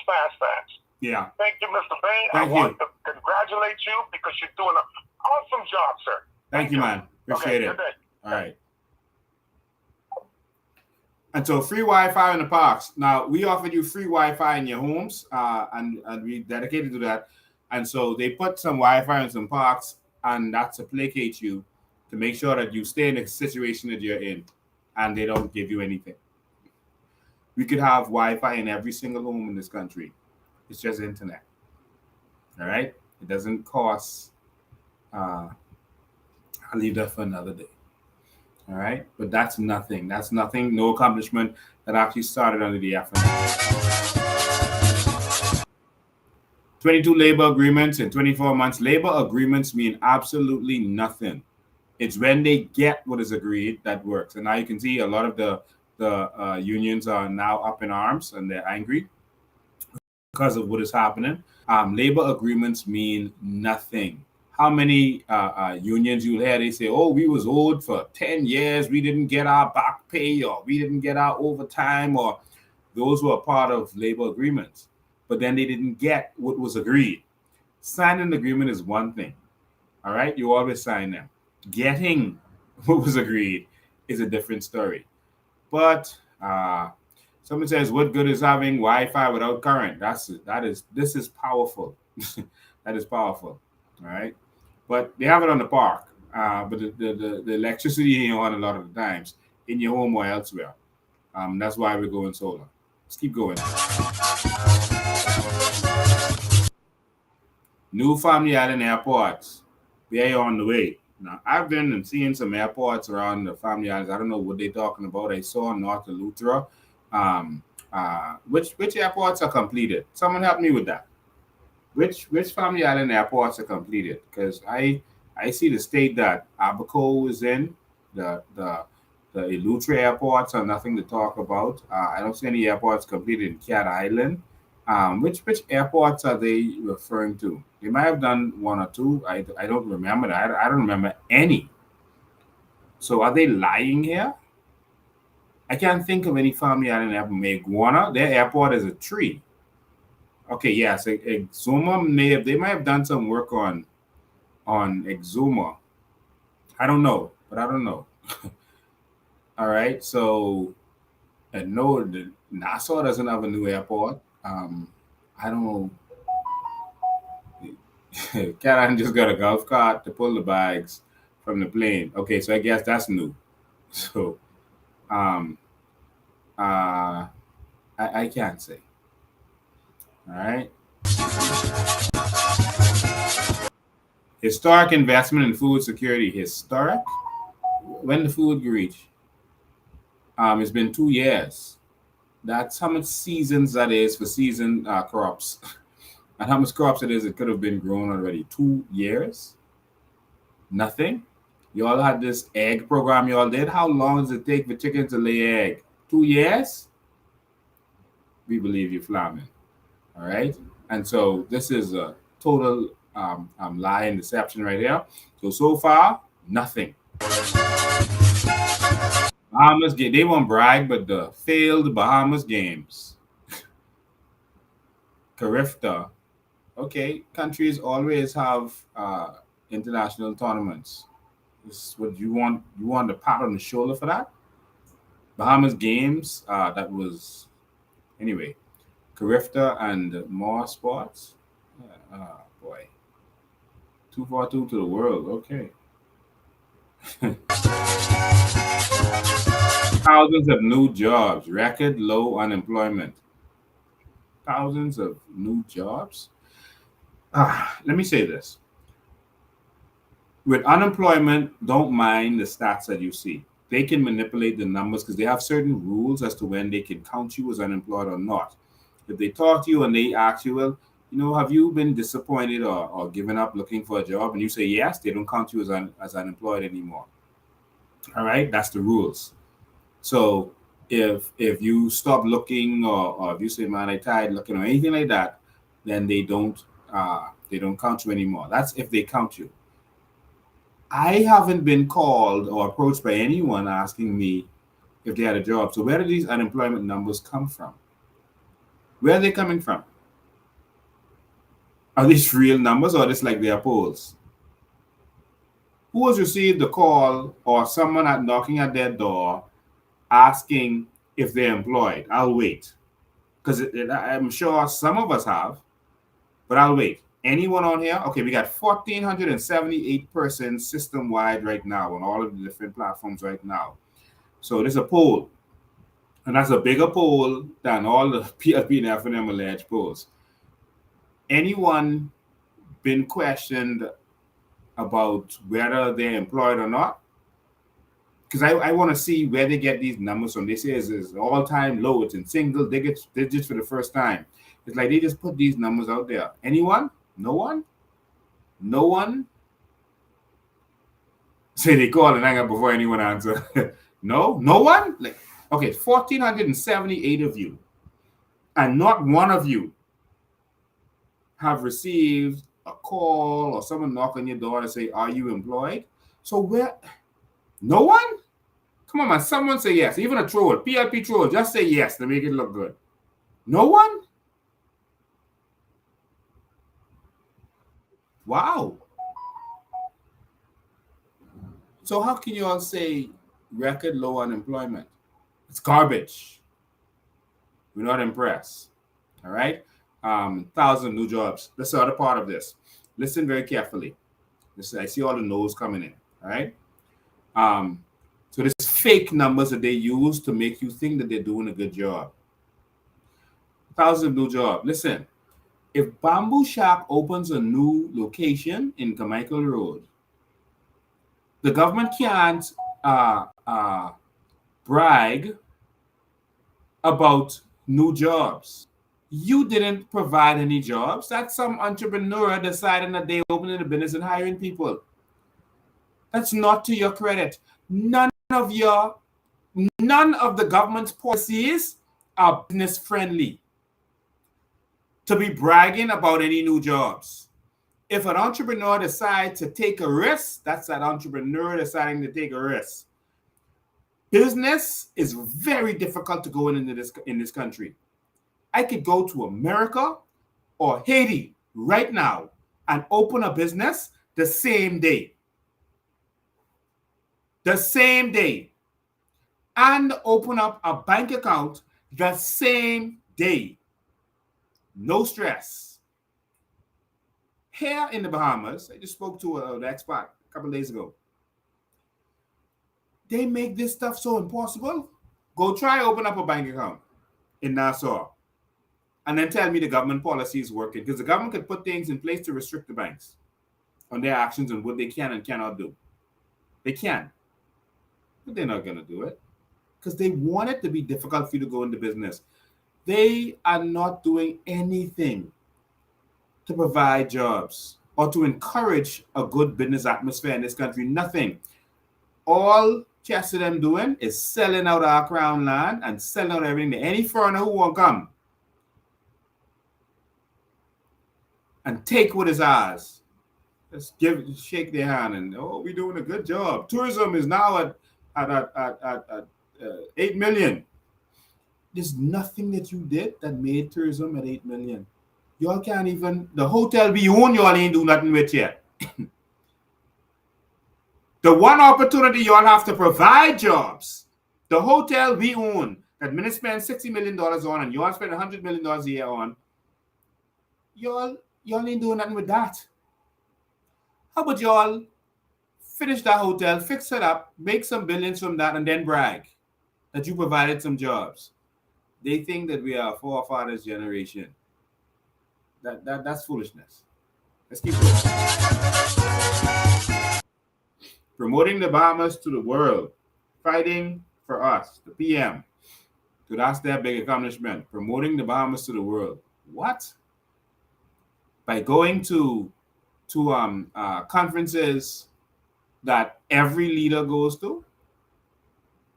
Keep fighting for us, PM? How is he fighting for us?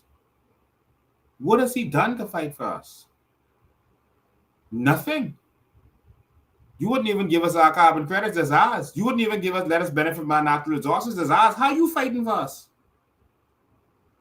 What has he done? More changes to come. Their advisor told them to just keep saying the word change, and it'll impact something. And so Brave went to a conference. The latest one he went to was in Cuba. Latest conference he went to was in Cuba.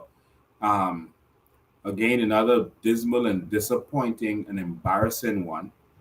I gotta let you hear this. I'm going to be talking to this while it's playing, but this is Brave in Cuba, and basically what he is saying is that the OECD, etc., need to take their knee off our necks. No, you need to take your knee off our necks, because now even to use Amazon, we gotta pay VAT. These dudes ain't just vatting us to death and taxing us to death in the Bahamas. They reaching overseas to tax us, and they even legal. Amazon and Airbnb, these companies just agreeing to do it because it's the World Wide Web. They don't have to pay no taxes in a country where they don't have a physical presence. But they don't see a problem doing it because it won't hurt them. That's just extra money for them to put on their books and hold for a while before they send it over. That's more money to say they ran through their bank account so they could use it as a part of their portfolio. So now instead of taking in $10 billion, they can add this VAT and say, okay, we take in 10 billion.1, and it looks good on the books, but we're getting raped for it. But anyway, this is Brave talking this nonsense about them not being equal in black by black listing us, etc., etc. That's not the truth. We all know that we are a pirate republic. We all know that we're hiding money for criminals in this country. So the world knows that. Do you know how stupid it makes us sound when everyone knows that you go to the Bahamas when you do a bank robbery or do anything, or you do any scam, you go to the Bahamas and hide your money. Everyone knows that. But then our prime minister stand up and saying, oh, it's unfair treatment. They know what you guys do. In the New Bahamas, we're not going to be hiding money for anyone. We're going to be a respected nation. We don't need to do that. So we will not be on anyone's blacklist. But let you hear Brave, and I'll talk through this.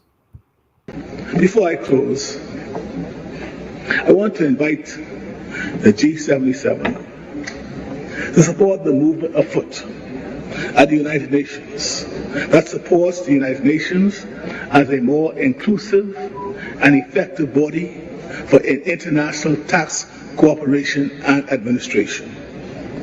The United Nations is the appropriate body to design and build a truly equitable and inclusive international tax administration architecture with equal-footed representation, an environment of one country, one vote.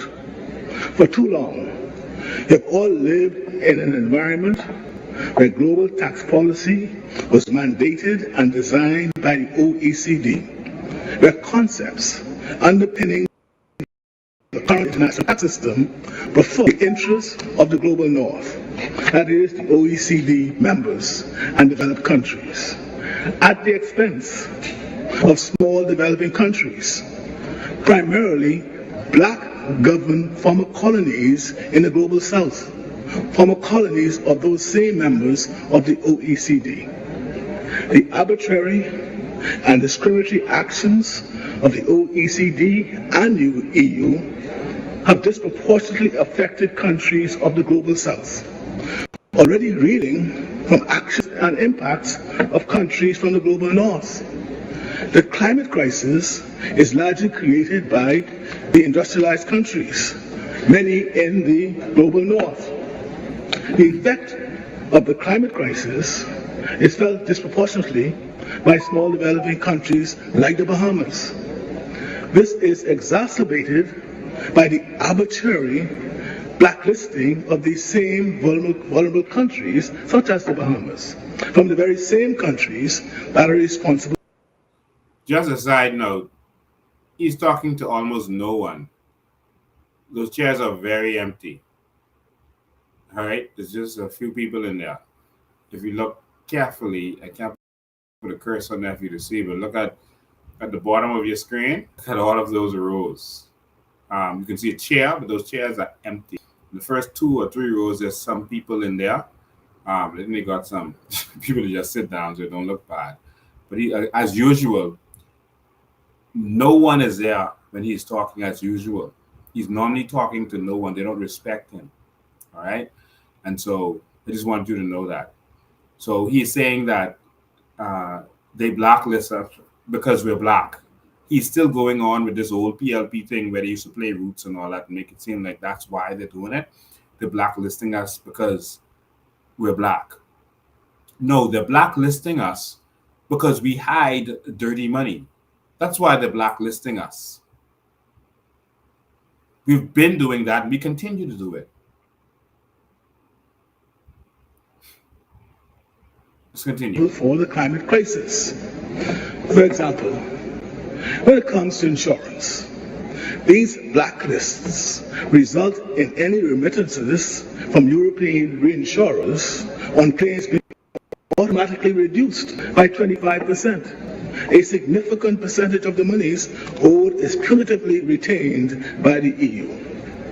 We are thus poorer and less able to rebuild because of the effects of the climate crisis. We should demand equal treatment, and we so demand. We demand the UN to be the proper arbiter in tax matters. We could hardly breathe. And so we demand privileged multilateral organizations like the OECD to take your knee off the proverbial necks of countries like the Bahamas across the global south. So the way forward for the G77 is clear. It's a path paved with technology, driven by the ambitions and aspirations of our youth, and steered by the collective wisdom of our nations. The G77 also must take a stand in support of equality among countries, governance at appropriate forums such as the UN, an environment where developing countries in the global south have the same policy impact globally as developed countries of the global north. By championing their involvement and ensuring they are at the forefront of decision making, we are not just investing in our future, but ensuring. Oh God. Okay. I'm sorry to put you through that for 4 minutes. I humbly apologize. It will happen again as they continue with their nonsense and embarrassing us internationally.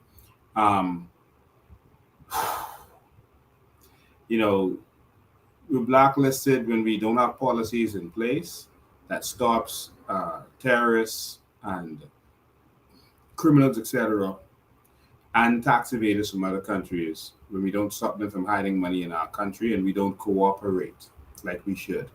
We all know that's what we do. See, it's one thing, if you're doing it, just say you're doing it, man. Don't make it seem like someone else is the fault for what you're doing. We don't have time for that. We need to move forward into the future. Let's get out of the 60s and 70s grave.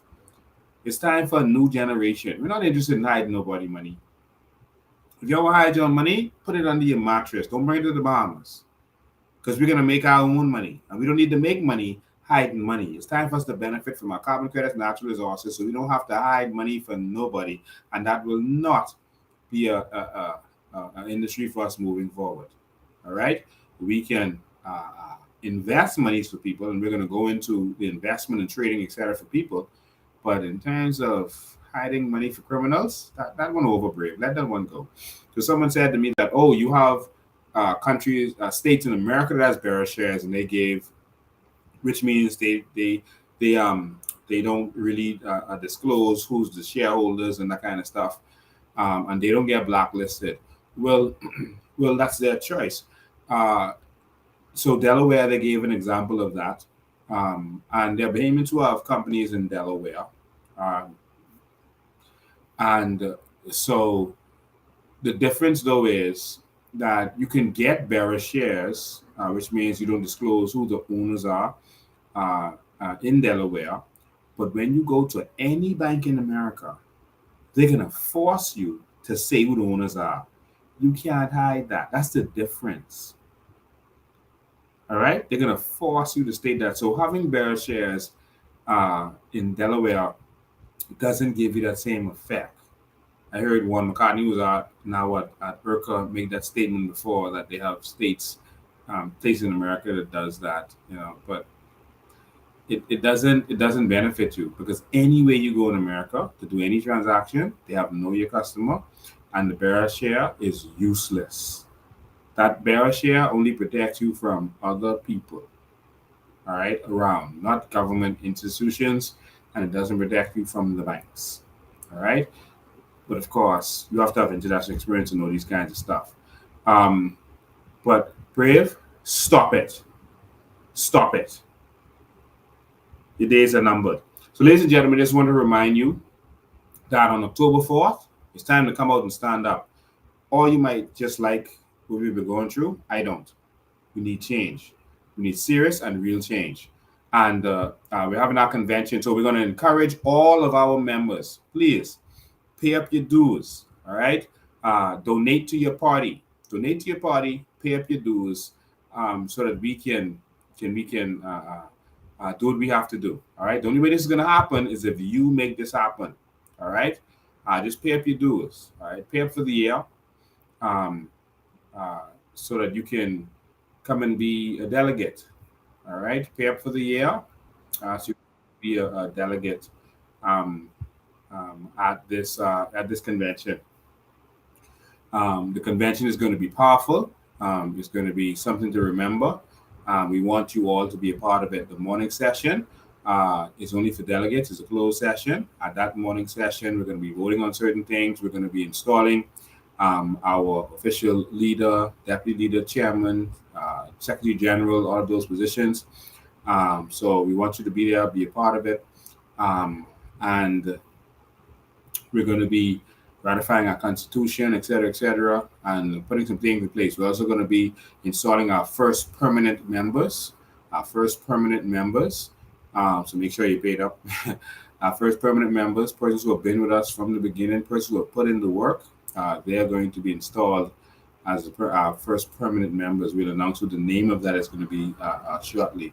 We won't announce it now. All right. PLP is called their permanent council members. They call them stalwart councilors. The FNM calls theirs MCMs, meritorious council members. All right. So we're looking forward to you. Pay up for a year. That's $60. We need you to be there, and we need you to donate. All right. You can pay your membership, which is $5 a month, but if you can, if it's an extra $50 a month that you can donate to the party to make this happen, an extra $100 a month that you can donate to the party. Some of you may say, okay, I'm going to give $500 a month. I'm going to give $1,000 a month to my party. I'm going to take a tithe, 10% of my salary, and give it to the party. Do that. We have to make this New Bahamas happen. Someone has to pay the price. Some of us have to be arrested, scandalized, lied on, victimized with our businesses and jobs. Some of us are going to pay in that way, but many of you don't have to pay in that way. You don't have to operate in that level, but you may be able to just fund us from on the outside. Maybe other things that you can contribute. If you see us having some event and you have something that you want to donate, you can do that. You may say, okay, I'm having a rally. I have speakers. I have a stage.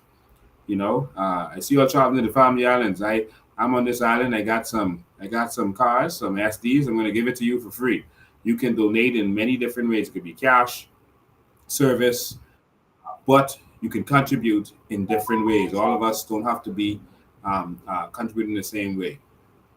Every piece is a part of the puzzle, and every piece is important. And so, whether it's your $10 a week that you say, okay, I get my $260, I'm going to give my 10%, my $26 is going to go to the party, then that's up to you. All right. But whatever you have, every little counts to make this work. All right. That's what the PLPs do. That's what the FNMs do.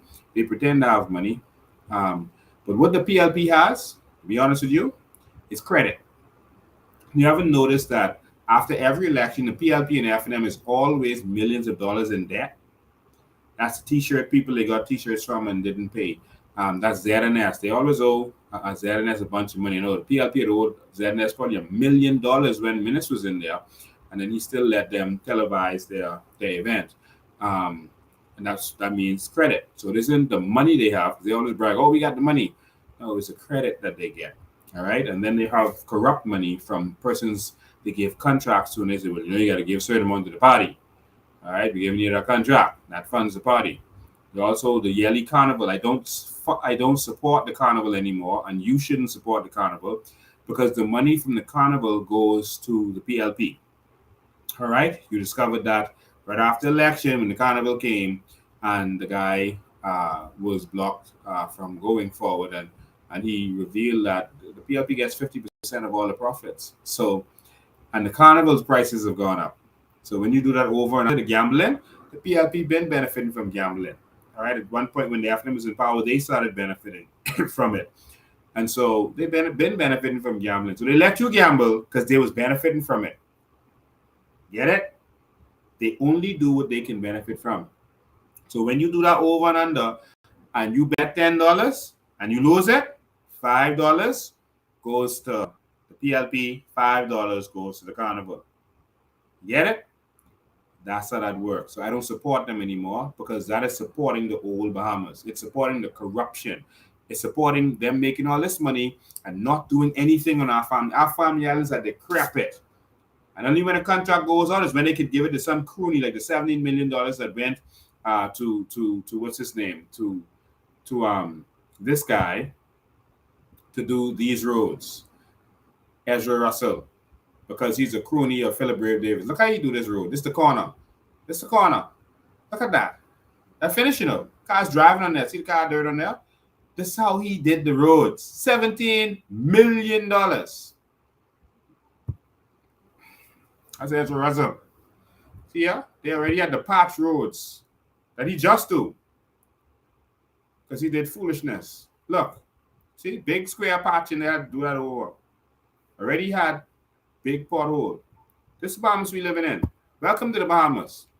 The only country where the government provides swimming pools in front of your house. The only country where the government provides and ensures that every citizen almost has a swimming pool in front of their house. Look at that. Jesus. But they say, oh, the PLP doing a good job. Brave is nice. Let's keep it this way. We don't need to have nothing. Brave need that $800 something million this year and the total $156 billion that's gonna be here in a year. The plane gotta land so Brave could take off in the plane. This is my money, and I want mine now. I'm going on October 4th. Y'all coming or not? This is about our carbon credits. This is about the corruption and immigration. This is about firing the civil servant. This is about the high prices in BPL. Y'all coming? Or y'all gonna let the government know y'all satisfied? It's your choice.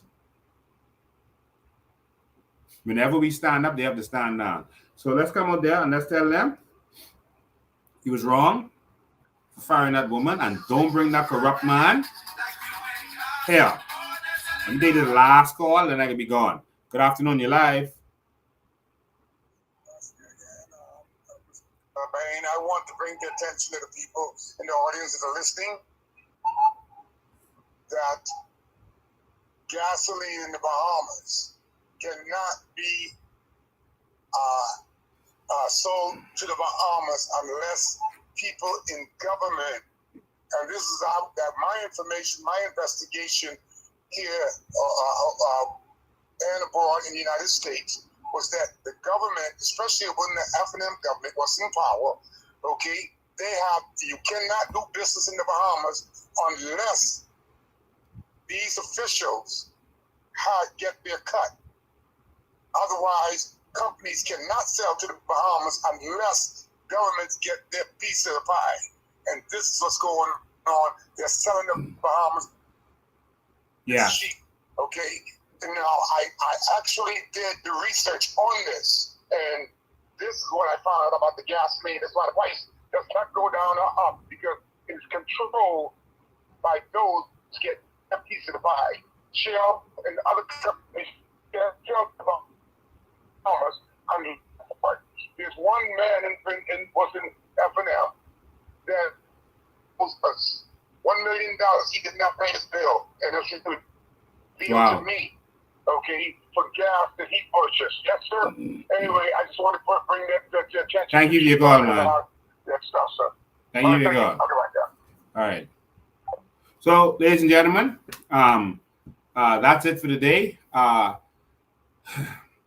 Some people are afraid of coming out because they may be victimized. Let me tell you something. If you don't start up with this immigration stuff, your jobs are gone.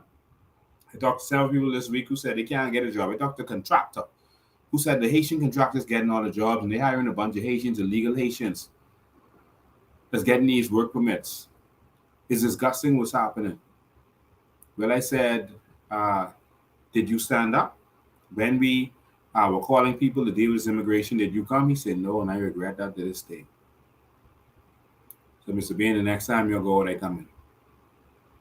He said, I didn't want to jeopardize, contracts and that kind of stuff. But he said, now I'm not getting no contracts. See, all I'm getting is a little job, the little small jobs here and there. So I said, you was afraid to jeopardize your contracts. So you didn't sign up when we fought for immigration. Now you're getting no contracts. He said, yeah, and that's exactly what you told us. That whatever we're trying to secure now, we will lose later. He said he lost all. He's getting nothing. He said the Haitian contractor is getting everything. Wow. Wow. You all awake yet? If you don't stand up for this BPL thing, you already victimized. If your light bill went from 2 something to 8 something, that's almost 3 times increase, $600 extra plus. Your light bill going up. In some instances, 500 to some people. You done victimize. If you was making $1,500 a month, 500 or 600 gone.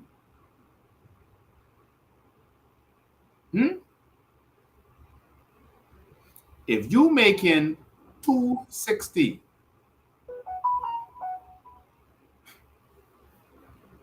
how much you making a month? If you're making $260, how much you making a month? $1,040.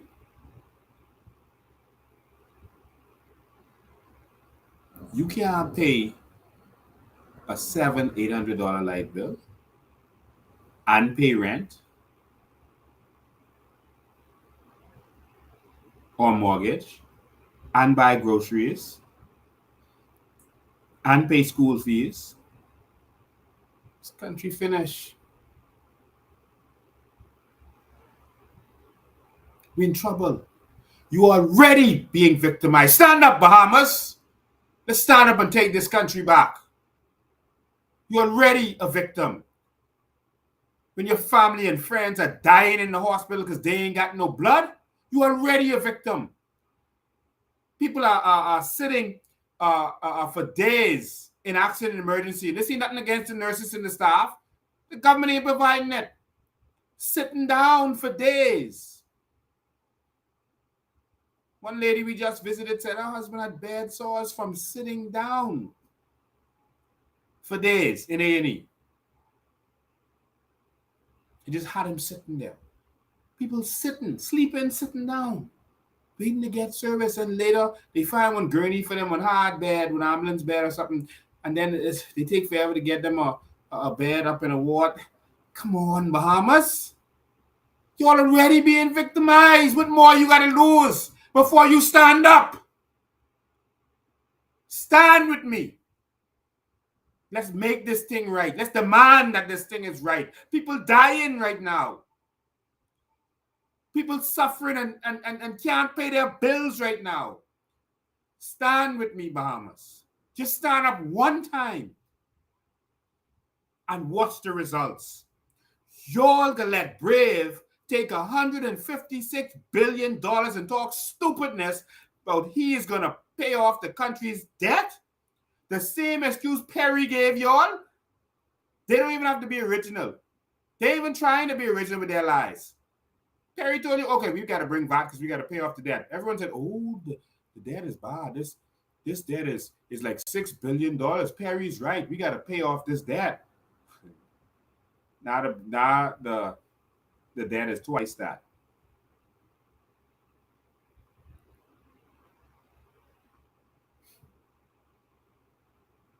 Let's stand up, Bahamas. Don't be scared. I can stand in front. I can take all the bullets. Nothing to fear. Just stand with me as we stand for this nation. You are already being victimized. Your children can't find spots in schools. You're already being victimized. Foreigners are getting taxi plates. You're already being victimized. Foreigners are getting our crown land. You're already being victimized. Stand for something. Take the day off. You have plenty notice. October 4th. It's coming soon. Let's be ready. Let's stand up and tell them we are not satisfied with the light bill. We're not satisfied with the gas bill and the food bill. There's things that they can do. We're not satisfied with the sufferation. And let's get ready for change. Let's get ready for change. Last thing I can show you. Last thing. I was going to just skip over this, but I got to show you on this one. You got to see this. Let me see where that is. Lord, where it go? This last thing I can show you all before I go. My stuff go down. Just give me one sec. Hey, friend.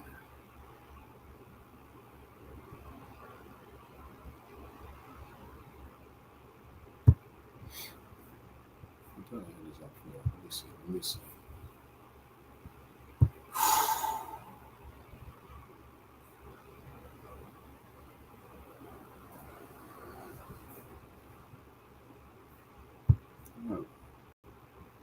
I had to place a pen ready for y'all to say. I wanted y'all to see what's really going on with y'all carbon credits and natural resources. I can save it for Tuesday. So I had it lined up. Yeah, I can save it for Tuesday. Ladies and gentlemen, the plain land, like the gentleman said, the politicians been taking all the money and keeping y'all as beggars and satisfied with that. The plain land. But your box ain't come. Your luggage ain't come. The Prime Minister and the FNM taking all the luggage. Everything belongs to them. I know if you want yours, but I want mine.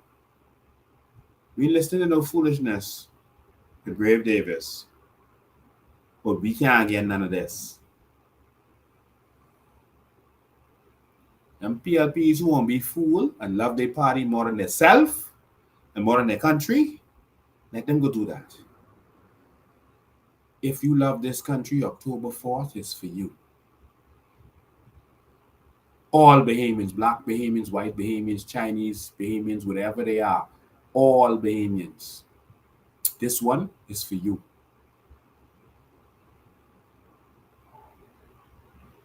$156 billion. That's just a start. Now, they lied to you all these years.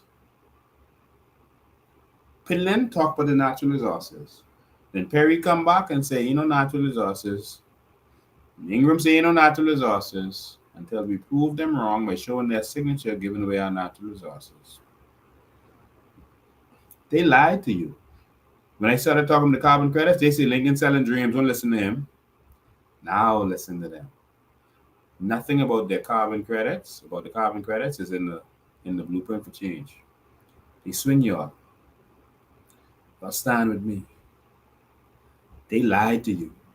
I am giving you all the information, all the facts, and all the documentation. They lied to you. This is like when you have a bunch of siblings and the parent die, and one of the siblings is the executor, and the executor say, "Oh, mommy ain't leave nothing, child. She have one rundown house in the family, and I go there and look at it and see what's happening. But she ain't leave nothing. No one else could see nothing." And then the other brother say, "Man, I was with mommy when I know she was talking with this one bank account she had with $100,000 in this bank account. I was with her." Another one said, "Oh, listen to him, man. He lying to y'all. He selling dreams." No, I hear mommy talking about that. And I see it. She used to spend money from that. Yeah, well, it must be all gone. Money there. Don't listen to them.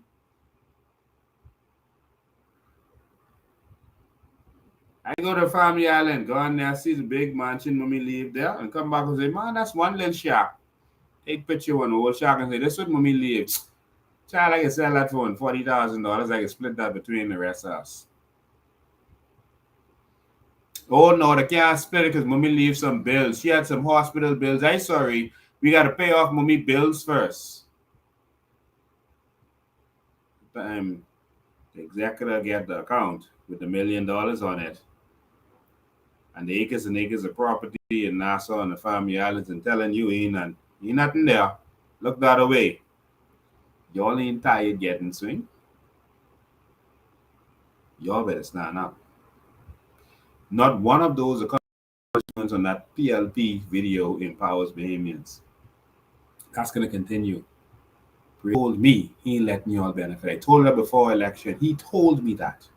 He said he give it to a few people and then let them provide jobs. I guess he give it to him and his cronies, and he give it to the FNM and theirs to keep them silent and then let them provide jobs. Because that's all they're talking about is jobs. Anyway, enough for the day. You're going to need some good cooked food. I got someone who love me who cooking some food for me. Thank you so much. Ladies and gentlemen, stop getting swing. They say selling dreams while they're making you live a nightmare, and they live in your dream. Thank you all for tuning in. Love you all. Appreciate you all. I will continue to fight for all Bahamian people. All. But I just ask that you stand up and fight for yourselves. Stand up, man. It's time to fight. It's time to fight. October 4th a.m. is the time to face the sun, including time to fight. Ready? I ready. Everything freezing up. So I'll see you all next time. I mean, time to go. Ladies and gentlemen, it's time. It's time.